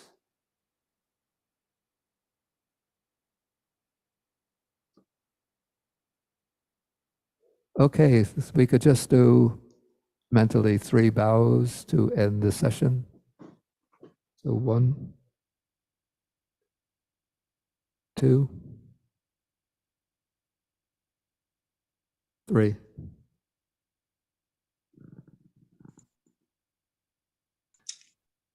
Okay, so that will so be much, it. Bante. Thank you so much, Thank you, Bante. Bante. Bante, thank you. It goes to Bante. Thank See you Saturday. Have a good Guys, week. Thank you, Okay. Bante. Have a good day. Thank you. Bante. Thank you, Thank you, everyone. Bante. Thank you, Bante. Thank you. Thank you, everyone. Bye. Thank you, everyone. Thank you. Thank you, Happy Everyone. Labor Day. Bante. Yes, bye. Okay. Amicable. Well, stay